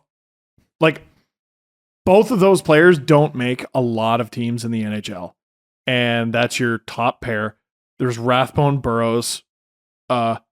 Okay, sure. And then Brisebois Shen. Like, Shen should maybe be getting more ice time, man. Is it optimal that a guy like Ilya Mikheyev is a top line left winger? How's he been? Well, I know he was injured, so I feel like we got to grade him on a curve. You know, like He was legitimately fantastic last year. with the Leafs. Yeah, And he figured out how to score. Yeah, he earned every dollar of his contract. He started to bury those chances that he couldn't bury in previous years. 4 games, 1 point, -2. 3 shots. Like, 3 shots and goal. That's it. And he's starting on his back foot because of the injury. But I look at Well, I mean, they're a good team. you gave- except for the decoy. He had 21 goals last year, but you gave $4 million to a player that has never played a full season, and $4 million each year for 4 years to a player that's never played a full season, and his career high in points is 32. But at the end of the day, it comes down to their best guys. And their best guys haven't been their best guys outside of Pettersson. Miller had 2 goals the other night, but that's after getting yelled at by his own defenseman. Yeah. Demko, like, what do you do? Do you strap him to the goalpost like Millhouse? I wondered too, like, sometimes things just get stale. And I think sometimes you just need a trade to mix it up. Like, I'm not saying trade for trade's sake or throw value at the door for no reason, but sometimes you need to do like a 1-for-1 if you can find fair value and go, okay, we need a new voice, or we need something to freshen this up, because on paper, this team should not be this bad. Quinn Hughes being gone sucks. Mm-hmm. What's the Merrick? But they shouldn't be winless. What's the Merrick line? Like, in situations like these, other GMs around the league, they don't throw you life rafts, they throw you anchors. Basically, like, anytime a team ends up in this situation where, like, they got to make a move, and 9 times out of 10 you're losing a move trading from this position. The answer has to come within the room. And if it doesn't, I don't know what you do other than tank for Bedard. Right, and I don't see how it does come from within the guys who they have right now, because that's the only consistent part of this team. Is the fact that none of them have left? You've fired head coaches, you've fired general managers, you've fired presidents. Everybody around the guys who are in the locker room are different. So I think it comes down to the consistent thing that it's been throughout this last little run with the Canucks, and it's the players, and it's not working. And all the guys you're bringing in aren't the guys who are going to change that, like an OEL going out and getting them. Like, that's not solving anything. And it's clearly, you need to make some moves here. You're going to lose the trades, obviously, because you're the worst team and you're desperate here. But something needs to happen with the guys in the locker room. You need to make a choice. Like, you need to take Hughes and Pettersson and say that's the future of the team, and anybody who's not that little young group, like, they're not going to be here anymore. It's a huge test for Patrik Laine, because you can point at a lot of the Canucks problems right now and be like, that's still from Jim Benning. How long are you going to ride that excuse? Well, none of it except for Mikheyev and maybe Luke Shen, I think. And Shen was already there. Curtis Lazar. Okay. Well, like, You know what I other mean? than those 2 Right. guys, it is the other person's team. But you're right. You have to make some changes at some point. Otherwise, they become your own. It's your problem now. So- You got to fix it, bro. Yeah. It'll be fascinating. Alvin made the Miller extension. Like, he gave him the extension, obviously. Yeah. He did Besser Extension. the Mikheyev deal, Yeah. Lazar, Kuzmenko, Oh, yeah. Yeah. and that's kind of it. Mhm. You know, Did we... Well, and you also don't want to poison those young guys, too, with this atmosphere. It's not good. It's not good in Vancouver right now, man. You're right, though. They do need a nice little feast down the road in Seattle, because if they don't get it... Here's my question. Who do you start? Because you need that win bad. But Mhm. you're playing a back-to-back. What's the plan? you start your starting goaltender. You start the backup on the second night. So you feed Spencer Martin to the Penguins. Yes, Demko goes versus the Kraken. You got to have a win. Yeah, Feed them. Yo, man, you've been feeding the team to the wood chipper literally every single game. you're underrating Seattle. Seattle's off to a great start. I think they're 3-3. Yeah, they're doing well. Yeah. They're doing well. That's why you They're can't playing well lose right to now. them. Yeah. You cannot lose to them. You can't. It's the biggest game of the season. Oh, It's followed by the next one. it's I'm a sure. must watch, guys. The Carolina game, I don't know if you guys caught any of it because it was on after the Leafs game, or you must No, have been filming I was working on LFR the video, and you were asleep because you wake up at 4:30. I don't let myself watch a second of the next game because then I get like a period deep and I'm like, oh fuck. I'm like, Yeah. Right? Drew's calling you, being like, "I need the fucking hey video." asshole. Yeah. Yeah. I'm staying up for you. Yeah. Yeah. There was a moment early in the third they scored to get within one, but it never felt like they would close the gap. There's something weird and off about the effort there, where you're never like, this team is going to win this game. It felt like Carolina's game the entire time. They had the lead the whole game. Yeah, they're better. And even when they got within one, you're like, oh no, this third period's not, like, Canucks aren't going to close though. And Carolina just kind of held fort, and that was the end of the game. They just kind of ran out the clock. Carolina beat a team they were supposed to. That's what good teams do. Good for that. Funny how that works, eh? Funny how that works. Um, I'm not referring to anything. I worry about the effort with the guys, and you need new guys, it looks like. It does. So what do you do, right? And Yeah. that's the thing. I think there's a trade. If they can't fire Boudreaux. They cannot reward this group with another coach. It doesn't make them better. No. It doesn't. Exactly. The players. You can't keep doing. You gotta make a trade, even if it is an anchor. I mean, but you can't throw value at the window. But what the fuck? You didn't keep going. If they bring in Barry Trotz, and first of all, why the fuck would he agree to come to this team the way it is right now? If he can right the ship with that decor, he should make $25 million a year. They would be better. They would be better. Dude, it's 6 guys, and you could argue half of them don't belong in the show. Like, Yeah. it's And the other half tough. aren't like elite because Quinn Hughes isn't playing. Yeah, or they're young, or Yeah. old. Or, Barry Trotz, I think it was Friedman who brought it up. He had an 0-7 start with the Caps one year and made the playoffs. Trotz? Yeah. Oh, Wow. Or sorry, not Trotz. Boudreaux. Or I said Oh, Trotz. Boudreaux with the Caps one year. So Listen, I love he's Bruce done it Boudreaux. before. but most of Boudreaux's Caps teams were teams that, like, we probably reacted to that. Like, what's going on with the Caps? They're supposed to be good. But I don't really think anyone's saying that about the Canucks. For the second consecutive year, here we are in autumn, looking at the Canucks going, listen, I didn't think they were going to be anything special, but we didn't think they were going to be this bad. Right. So a decent amount has changed, even though, the main parts are still the same. And yet nothing has changed. It's a huge problem. I want to move on to this quickly, and then we'll get to the press conference. Okay. Okay. Mm-hmm. Is it time for the Coyotes to read the room about trading Jakob Chychrun? Interesting. This is a guy who he's physical, he's offensive, he's a good player, very, very good player. And I meant to bring this up Monday, but we just ran out of time. This is what Merrick had to say on Saturday night. Look, the Arizona Coyotes want to trade Jakob Chychrun. Jakob Chychrun has asked for a trade. The price for this defenseman remains high. It's essentially the equivalent of 2 first-round picks. So that would be a combination of prospects, picks, and players as well. And I have to tell you, a player that young on a steal of a deal, that's great. But he has also had a knee and wrist operation, if I'm not mistaken. Mm-hmm. And he's out. He had a lower end upper And he's body problem. currently out. I'm just curious about who the Coyotes think are going to pay that kind of a sum for Chychrun, who is not even playing. They're misreading the market. We talked about this before. They're misreading the market.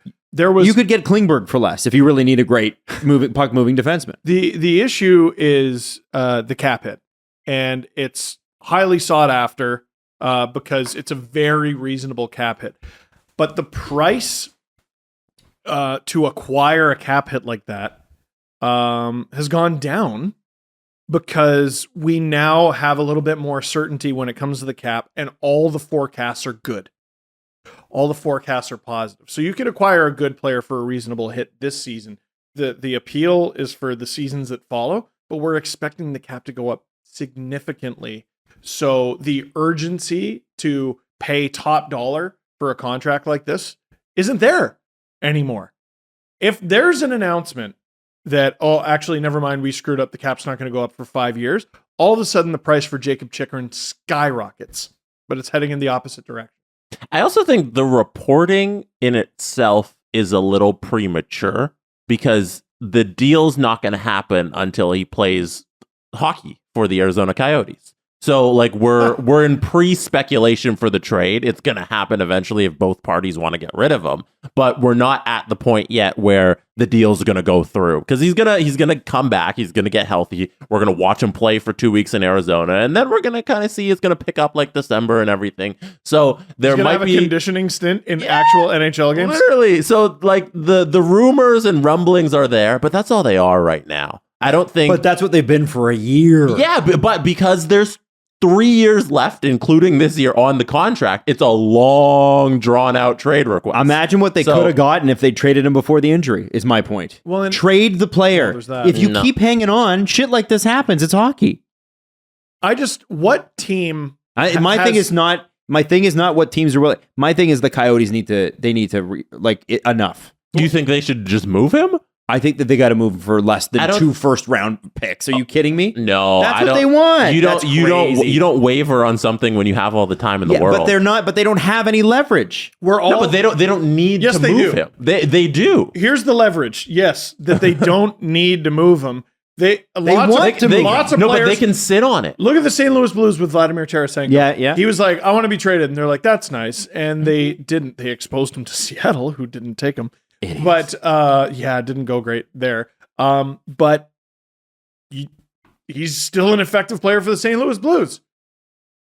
Jakob Chychrun's under contract for 2 more seasons after this. They don't have to do anything until they get the price that they want. The Coyotes are going to struggle to get guys under contract at all, let alone under contract on multi-year deals. True. They have one. I want to be traded. That's nice, Jacob. Like you and everyone else. Like we're not doing it. You and every Coyote. You and everyone. You think anyone wants to be here? Shut up.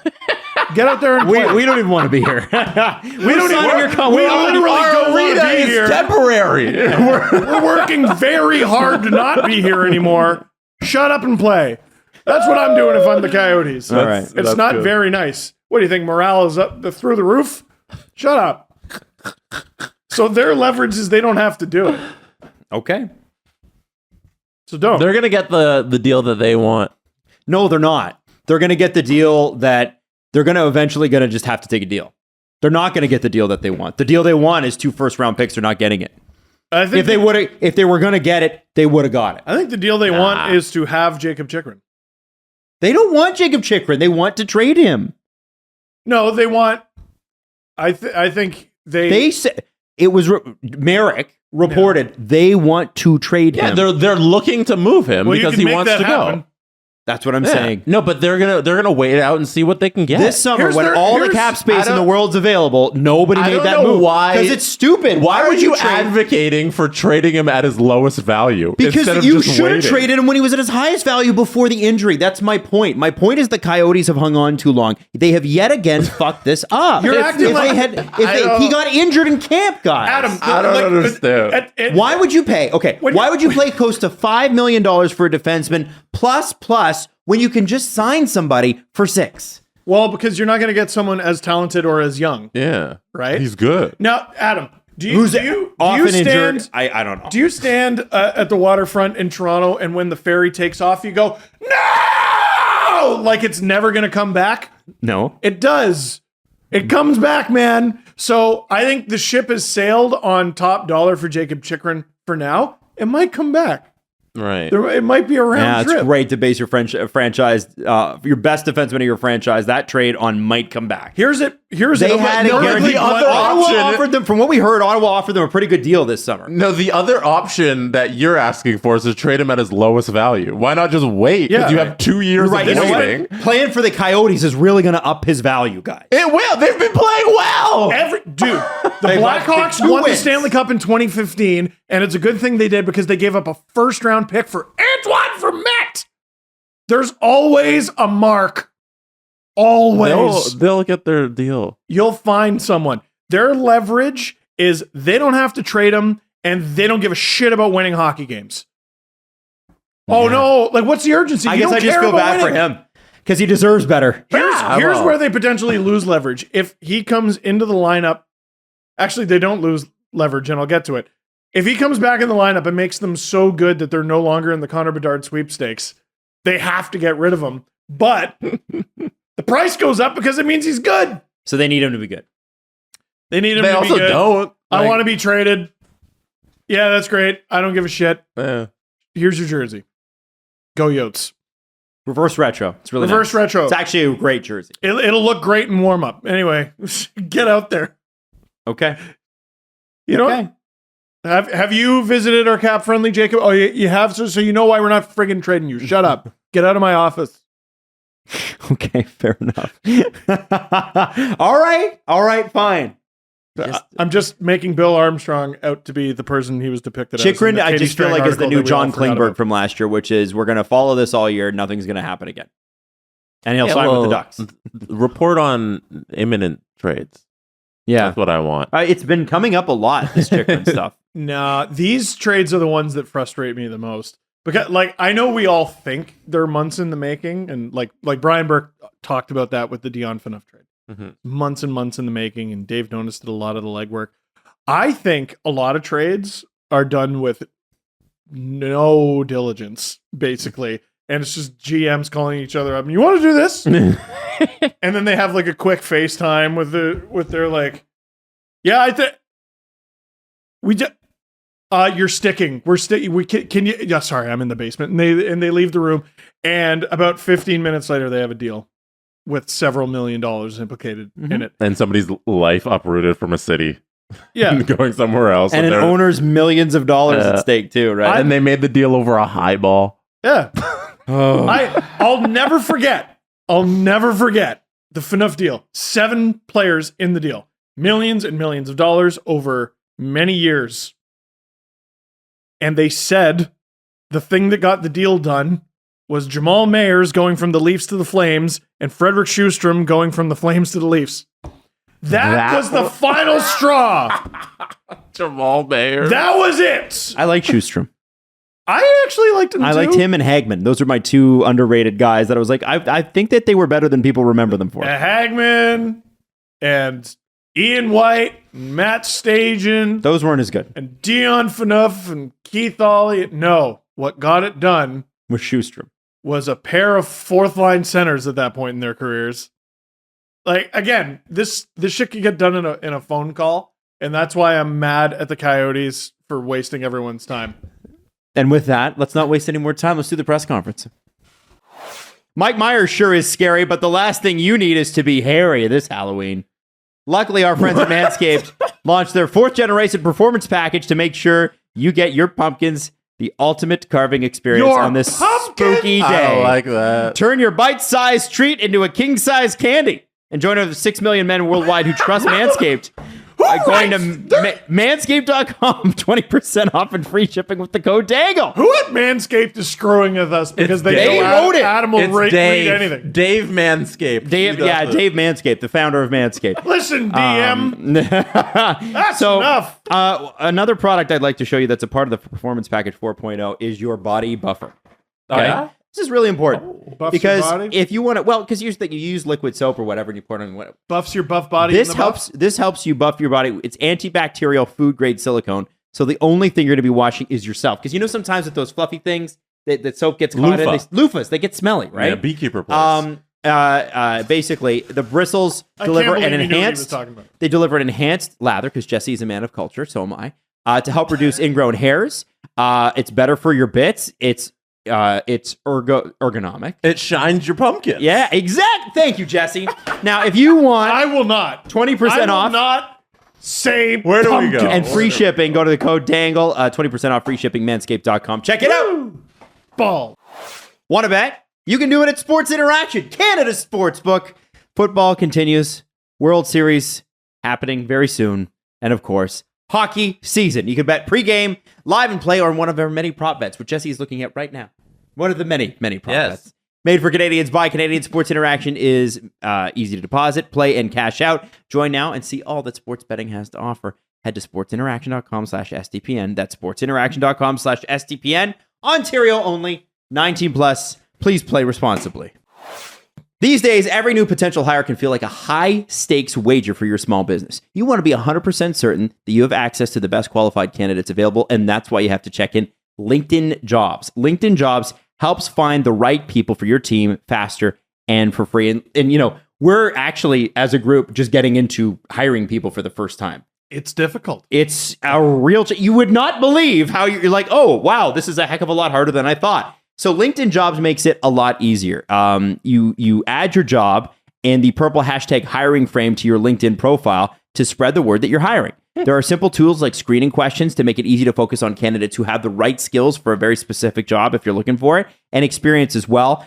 You can quickly prioritize people because that can be a challenge too, right? If you get a lot of applicants, good for you, but then who do you pick? How do you even begin to funnel that? So LinkedIn Jobs helps you find qualified candidates you want to talk to faster. Post your job for free at linkedin.com/SDP. That's linkedin.com/SDP to post your job for free. Terms and conditions apply. The Presser. SDP. The Steve Dangle Press Conference. And it's going to be a bit of a shorter one. Okay, can I start? Yes, I've seen the Canadian clown costume. Stop sending it to me. Who texted it? Fuck. Canadian clown costume. Here, I'm going to send it to Jesse right now. Also, Josh Norris may not play again this season. That's just been reported. What? From who? There looks like DJ Smith said it to the Ottawa reporting crew. Oh, and that's a huge blow. Huge blow. And so they're just waiting to shit. see whether he needs surgery or not. That Jesse has it. Some Facebook page made this meme of me. It just says Canadian clown costume, and it's a picture of me on the costume from the Spirit of Halloween store.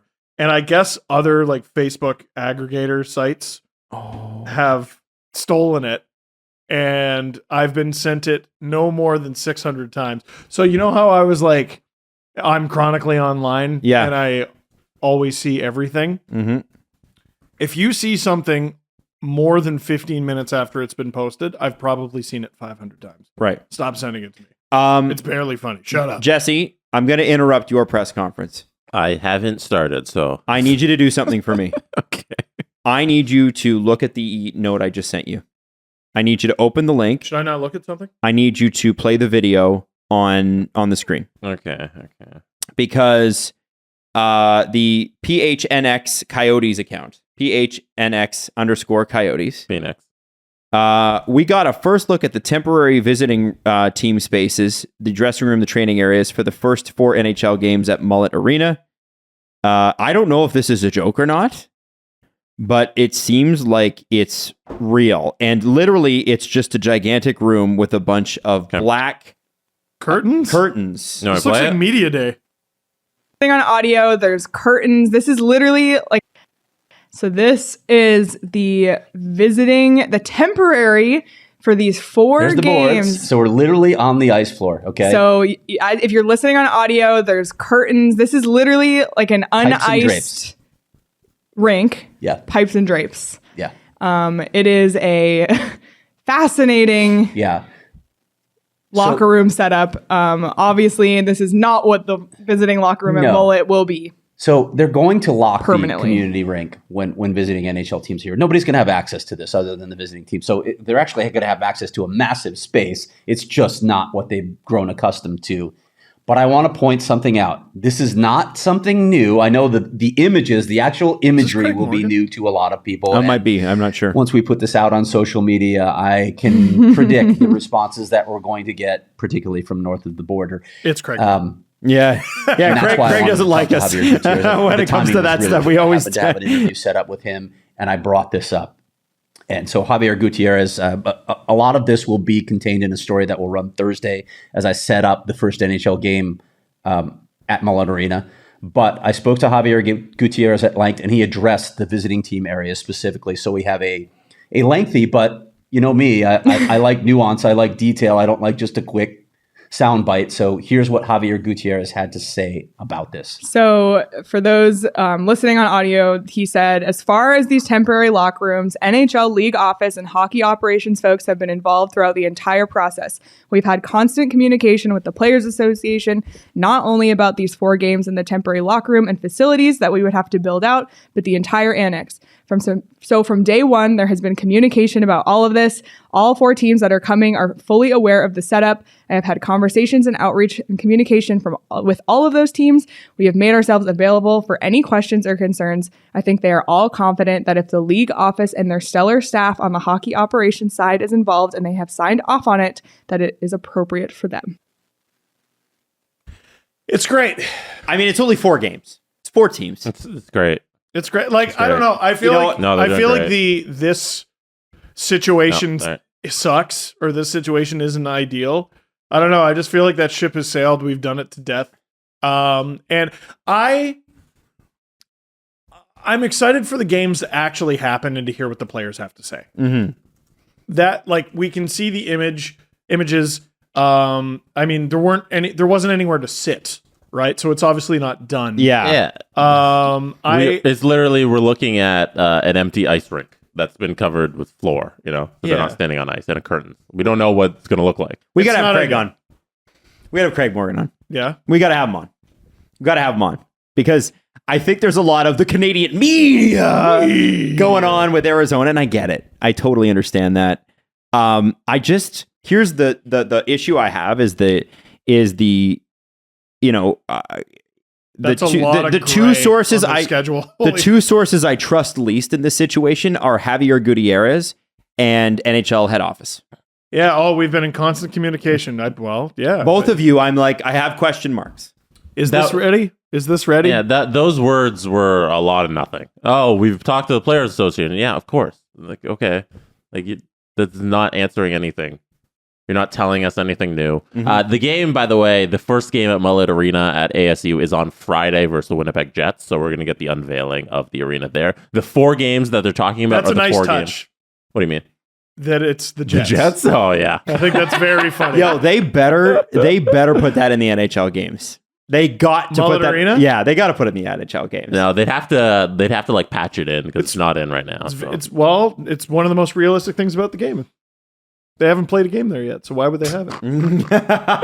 So the 4 games that they were talking about, they play the Jets on Friday. That's the home opener. Amazing. Then they got the Rangers on Sunday, and then the Panthers on Tuesday, and then next Thursday they got the Stars, and then they're gonna leave the arena and they're gonna finish all the renovations. And so the Coyotes go for another month on the road.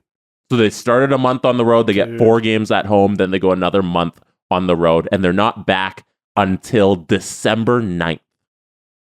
They have this is a wild thing for me to see as a Leafs fan, because it's not like I do crazy deep dives on every team's schedule. They have so many Saturdays off. The Leafs? No, the Coyotes. Oh yeah. The Leafs, my first Saturday off this season, because I do streams for every Leaf game that's on a Saturday, which is almost all of them. My first Saturday off is Christmas Eve. My first real non-holiday Saturday off, I believe, is January 28th. It's October.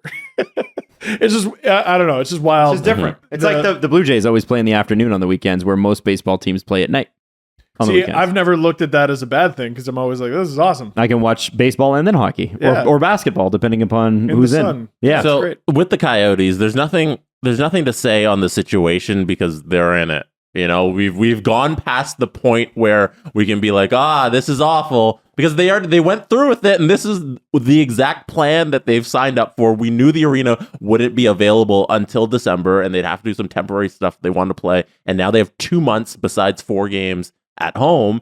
And okay, this is the plan that you're going to do to get your arena finally after 3 years of this. So whatever, we're I here guess now. it was always going to be a little bad. Yeah. Make the Or- best you or a can. little different. Build these temporary visitor dressing rooms. I don't know. I'm trying not to be negative about it. Yeah. It's a big space. It'll be locked off. They'll have a big weight It's- room. It'll be different. You It'll be kind forgot- of interesting. You forgot your fries, so what'd you do? You just ate nothing. No, you ordered McDonald's. Yeah. So this is you improvised. This is the Coyotes improvised. Or if I'm in Edmonton, I bought a burger and I don't get fries with it because that's too much money, as you remember. That's the other end of the spectrum. By the way, I've never had so many Oilers fans on side with us than when we talked about that. Wasn't Oilers it fans are nice? like, finally somebody's talking about this. It's so nice terrible. to get like not insults and death threats. I know. I really appreciate it. We got a comment on our Discord of somebody who went to a game. So tilted 1-0. Adam's just something else. Sorry, Jesse. It's me with my Morgan Riley picture that I should have known was going to get memed to hell. Sorry, Jesse. But it's just me and a piece of paper that says, Holy shit. LOL, holy shit. So But like, so the reaction to the fucking dressing room is holy shit, LOL. It's not done. No, like it's not. the thank you for the Phoenix podcast. I don't. Craig Morgan's Phoenix, yeah, like that. They do a good job. They great do a visuals. good job. That information is fantastic. But like as they said, we're seeing an inside look of something that's not done. Mm-hmm. Go downtown and look at a condo building that's just gravel and say, oh my god. How's anybody going to go to the bathroom in their condo unit? There's fucking dirt here. But the problem is that the condo building didn't tell people to move in when it was gravel because they didn't pay their taxes. This all goes back to Gila didn't need to be in a position where they had to cancel. So that, yeah, but we've done that. I know. And it's not But to it's expect- not Gila River. They're just the sponsors, the city of Glendale who kicked them out. Right. Okay. Adam, next time Natalie is making what are those like Cinnabons that she makes? Like go up to her like before it's still in the bowl. She's mixing it and just go, "What is this slop?" Right. I bet it's going to be. I bet when it's done, it'll The look dressing good. room's not going to look like that on Friday when I the know. Jets are in there. And if it is, then it's a thing. We can start laughing. But right now, it's not a thing. It's not a thing. Like, we'll talk about it again if players are like, "This is bullshit. And we hate it." We'll talk about it again if it's like just literally not ready. But beyond that, I don't know. I'm kind of sick of it. They play in a video game arena. I get it. I want to Let's see move on. game one on Friday is going to be very interesting. I'm sure it's gonna be. Dude, I'm watching that shit. Are you kidding? Yeah. I'm watching it because don't you want to see? Of course I want to see. Yeah. It's an NHL game in a 5,000 seat arena. What the hell's happening? Let's see this. We've seen, just not like in a game that counts. So I'm excited. Yeah, absolutely. This was from Tilted 1013 on our press conference questions channel on our Discord server. Go to sdpn.ca, join the Discord. They were talking about the Edmonton price thing that you brought up. They said, just listen to the episode with concession prices in Edmonton and wanted to give a Seattle update. I went last week with my wife and we each got a chicken sandwich, split an order of fries, and each got a 16-ounce drink. This is in Seattle or in Edmonton? In Seattle. Okay. It was $61.43 American. For what? $61. They got chicken sandwich, so 2 of them, 1 order of fries, and 2 drinks. 2 fountain drinks. Alcoholic? American? 2 fountain drinks. Yeah, 2 16-ounce drinks. Well, they got to pay that arena back somehow. It was like $2 billion, wasn't it? Climate pledge? Yeah. Yeah. Bro, that's like $61, you said? $61.43 American. That's like 80 Canadian Oh dollars. my god. For 2 chicken sandwiches, 1 order of fries, and 2 fountain 16-ounce Credit drinks. card pledge arena. $80 Canadian. Fuck you. I'm not going to your game. Man, I made fun of my parents for packing like Oh my God. snacks in my mom's purse before going to the movie theater when I was a kid. I get it now. I get it. That's I get why my mom did that. I get it. That's crazy. And those chicken sandwiches aren't good. No, eat at a restaurant before you go to the game. Remember when we went for sushi? Oh yeah, that was fantastic. It was. But except for Some the arenas service. make good food. Service was shit. The service was not great. But Jesse and myself and Natalie before a game went and ate sushi and then went to the game. And it was great. Bro, It was, that's 83 Canadian dollars. It was Oh, it's even and more. the sushi didn't cost us 83 Canadian dollars. So No! eat before you go to a game, guys. You don't need a greasy burger there. It'll slow you down anyway. Imagine eating a gigantic chicken sandwich. You'd be like, Sometimes all you you're don't saying is have the gigantic option. chicken sandwich and I want it. What if you're not coming selling from this to me. what if you're coming from work and you're like, I'm going to eat at the game. You didn't have time. well, here's my answer. Don't. Have a plan. Have an Uber Eats driver meet you there. Whatever it is you need to do. It's cheaper to have somebody drive to a McDonald's and then deliver it to you than it is to eat conveniently in your seat. I'm Also, sorry. remember, you're not watching a movie of you eating a burger at a game. You have to actually eat the thing. And anyone who's ever ordered a burger at a sporting event of any kind knows as soon as it arrives, you're like, I've made a mistake. Why did I get a sandwich? I'm sitting in a seat with no table. Why did I get a sandwich? That's when you have to put your adulthood aside, get the chicken fingers, and enjoy them without making a mess Yeah, everywhere. but those are still $60. they're usually cheaper. Yeah. The reason they can charge these prices is because some people have no choice. They're like, I'm hungry, I need a sandwich, and they fucking have to pay $80 for these damn chicken sandwiches. It's ridiculous that these companies are ripping people off. I gotta know, like, I haven't been to a Leaf game in a while, and like, I never, like Adam said, it's like, who's like, all right, I'm gonna go have dinner at the Leafs game. I gotta know how much. Well, I gotta know what the comparison is in terms of price, because it's Canada. Like, I know it's Toronto, but it's Canada. Like, we might not even be top 10. I know, and people have been complaining about it forever. You mean top 10 like around the league? Yeah, dude. Like, you said that price, and I was like, okay, that's pretty outrageous. But if it's beers, I suppose I get it. It's like a pop. It said 16-ounce drink. Come on. Like, fuck, no. Holy It's shit. sugar water.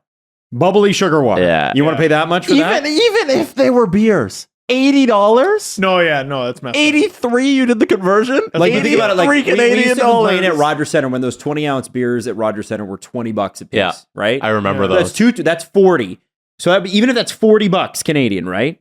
Then you're going to tell me that 2 chicken sandwiches and a split fries is worth another $40? No. That's which is scary. You know why that's scary? Because those prices will make their way to Toronto. Because what the Toronto teams will do, I guarantee you this. Rogers is looking at that right now going, oh, is that what Seattle's charging? Damn, we got a 40-year history and a good team. No one wants to be the sucker. Oh, we're going to, next year, you watch. Those prices are going through the roof, man. Absolutely. No, and here's the unfair advantage the Leafs have: stress eating. Oh, yeah. Oh, man. I wonder, like, if honestly, the only thing not Toronto priced about Toronto apparently is the concessions at Scotiabank. What do you think a bag of popcorn costs next year? I don't know. Bags of popcorn are actually really reasonable right now. They are. I think they're Well, because they're 10, seeds $10, $11 that are blown for the up. big What's one. the stock price on you get market price popcorn? Yeah, it's not bad. Like Jay's games too. Jay's prices are pretty reasonable because they've installed all those like the fun restaurant ones. Yeah. So you'll get like outside food inside. It's overpriced as shit, but it's decent. You are kinda also for- allowed to bring your own food into Jay's. You games. are also allowed to do that. You can bring a whole cooler of Yeah. a lunch and everything. Jay's games have been, Toronto's really reasonable, I think, with our concessions. Except for at Leaf games, you can't do that. But Jay's games, you can. Yeah. But even like the prices at the Scotiabank aren't that crazy. I think $80, and I think too, Wow. with baseball, there's 30,000 more seats. Yeah. Yep. So they want the family element. Yep. The whole point about having gigantic stadiums is to bring the price down, and obviously get more people through the door. Yeah. And so, you know, with I'm seeing with hockey, and especially like the Leafs, I'm sure the Leafs would tell you, people are like, we can't have a family night at the Leafs, and the Leafs would be like, yeah, you can't. Go to the Marlies for that. Which is weird because their in-game presentation really makes it like family oriented and silly, and like other arenas you can tell they try to be grungier and darker or like more What, adult. like San Jose's, which is like the weird lighting and camera angles? No, or well, No, I didn't mean dark in terms of their lighting is shit. Yes, No, that is their it. lighting is Like, terrible. Can't wait to be subjected to that Madison tomorrow night. Square Garden has a vibe where it's like this is not necessarily the theater, but it's more grown-up entertainment. Yeah. It's not like family night at MSG for Yeah. the Rangers game. It's prestigious. This is Madison Square Garden. Right. It's not kids show. Yeah, you're not coming to any. We're going to watch fucking thing. hockey and it's grown adults kind of Yes. vibe, you know? Yeah. Yeah. Scotiabank though has gone kids route. I feel like to maybe put a comparison, WWE is designed to be a family event for the most part. It's gotten a little darker in recent months. AEW, if you bring your kids to AEW and you get upset about the swearing or the men in underwear running around screaming "Scissor me, daddy," you didn't do your research. You should have done a little bit more research, and you would know that one of the most popular catchphrases in the company right now is "Oh, scissor me, daddy," and the whole arena knows it. That's good. Everyone there knows it except you, apparently. And there you are with Johnny, trying to explain why everyone's really enthusiastic about scissors. Maybe AEW is the land of arts and crafts. Anyway. Yeah, no, WWE's for the children. Yeah. That is so funny. Until Rhea Ripley hits Beth Phoenix with the concerto, and then it's very dark. But that's a pay-per-view. Oh, yeah. They're not doing that on those Raw. are on late nights and cost $60. So. Yes. Yeah. Yeah, which is still $20 less than two chicken sandwiches, 2 pops, and a fries at a Seattle Kraken game. So why don't we call it a show there? Yeah? Yeah, I think that's it. So Hit me. is there a sign? You're supposed to just do Oh, that. is that Now Yeah, it? you you're gotta supposed hit the to do post. Yeah. Okay. Wow. What? Oh, I gotta hit the post? Can we just sing the scissor me thing? Yeah, you should do it again. Oh, scissor me, daddy. Oh, scissor me, daddy. All right, we will see you Friday. The Steve Dangle Podcast. Powered by Sports Interaction, Canada's Sportsbook. Follow the guys on Twitter at Steve_Dangle, at Adam WYLDE, and at Jesse Blake. Connection complete.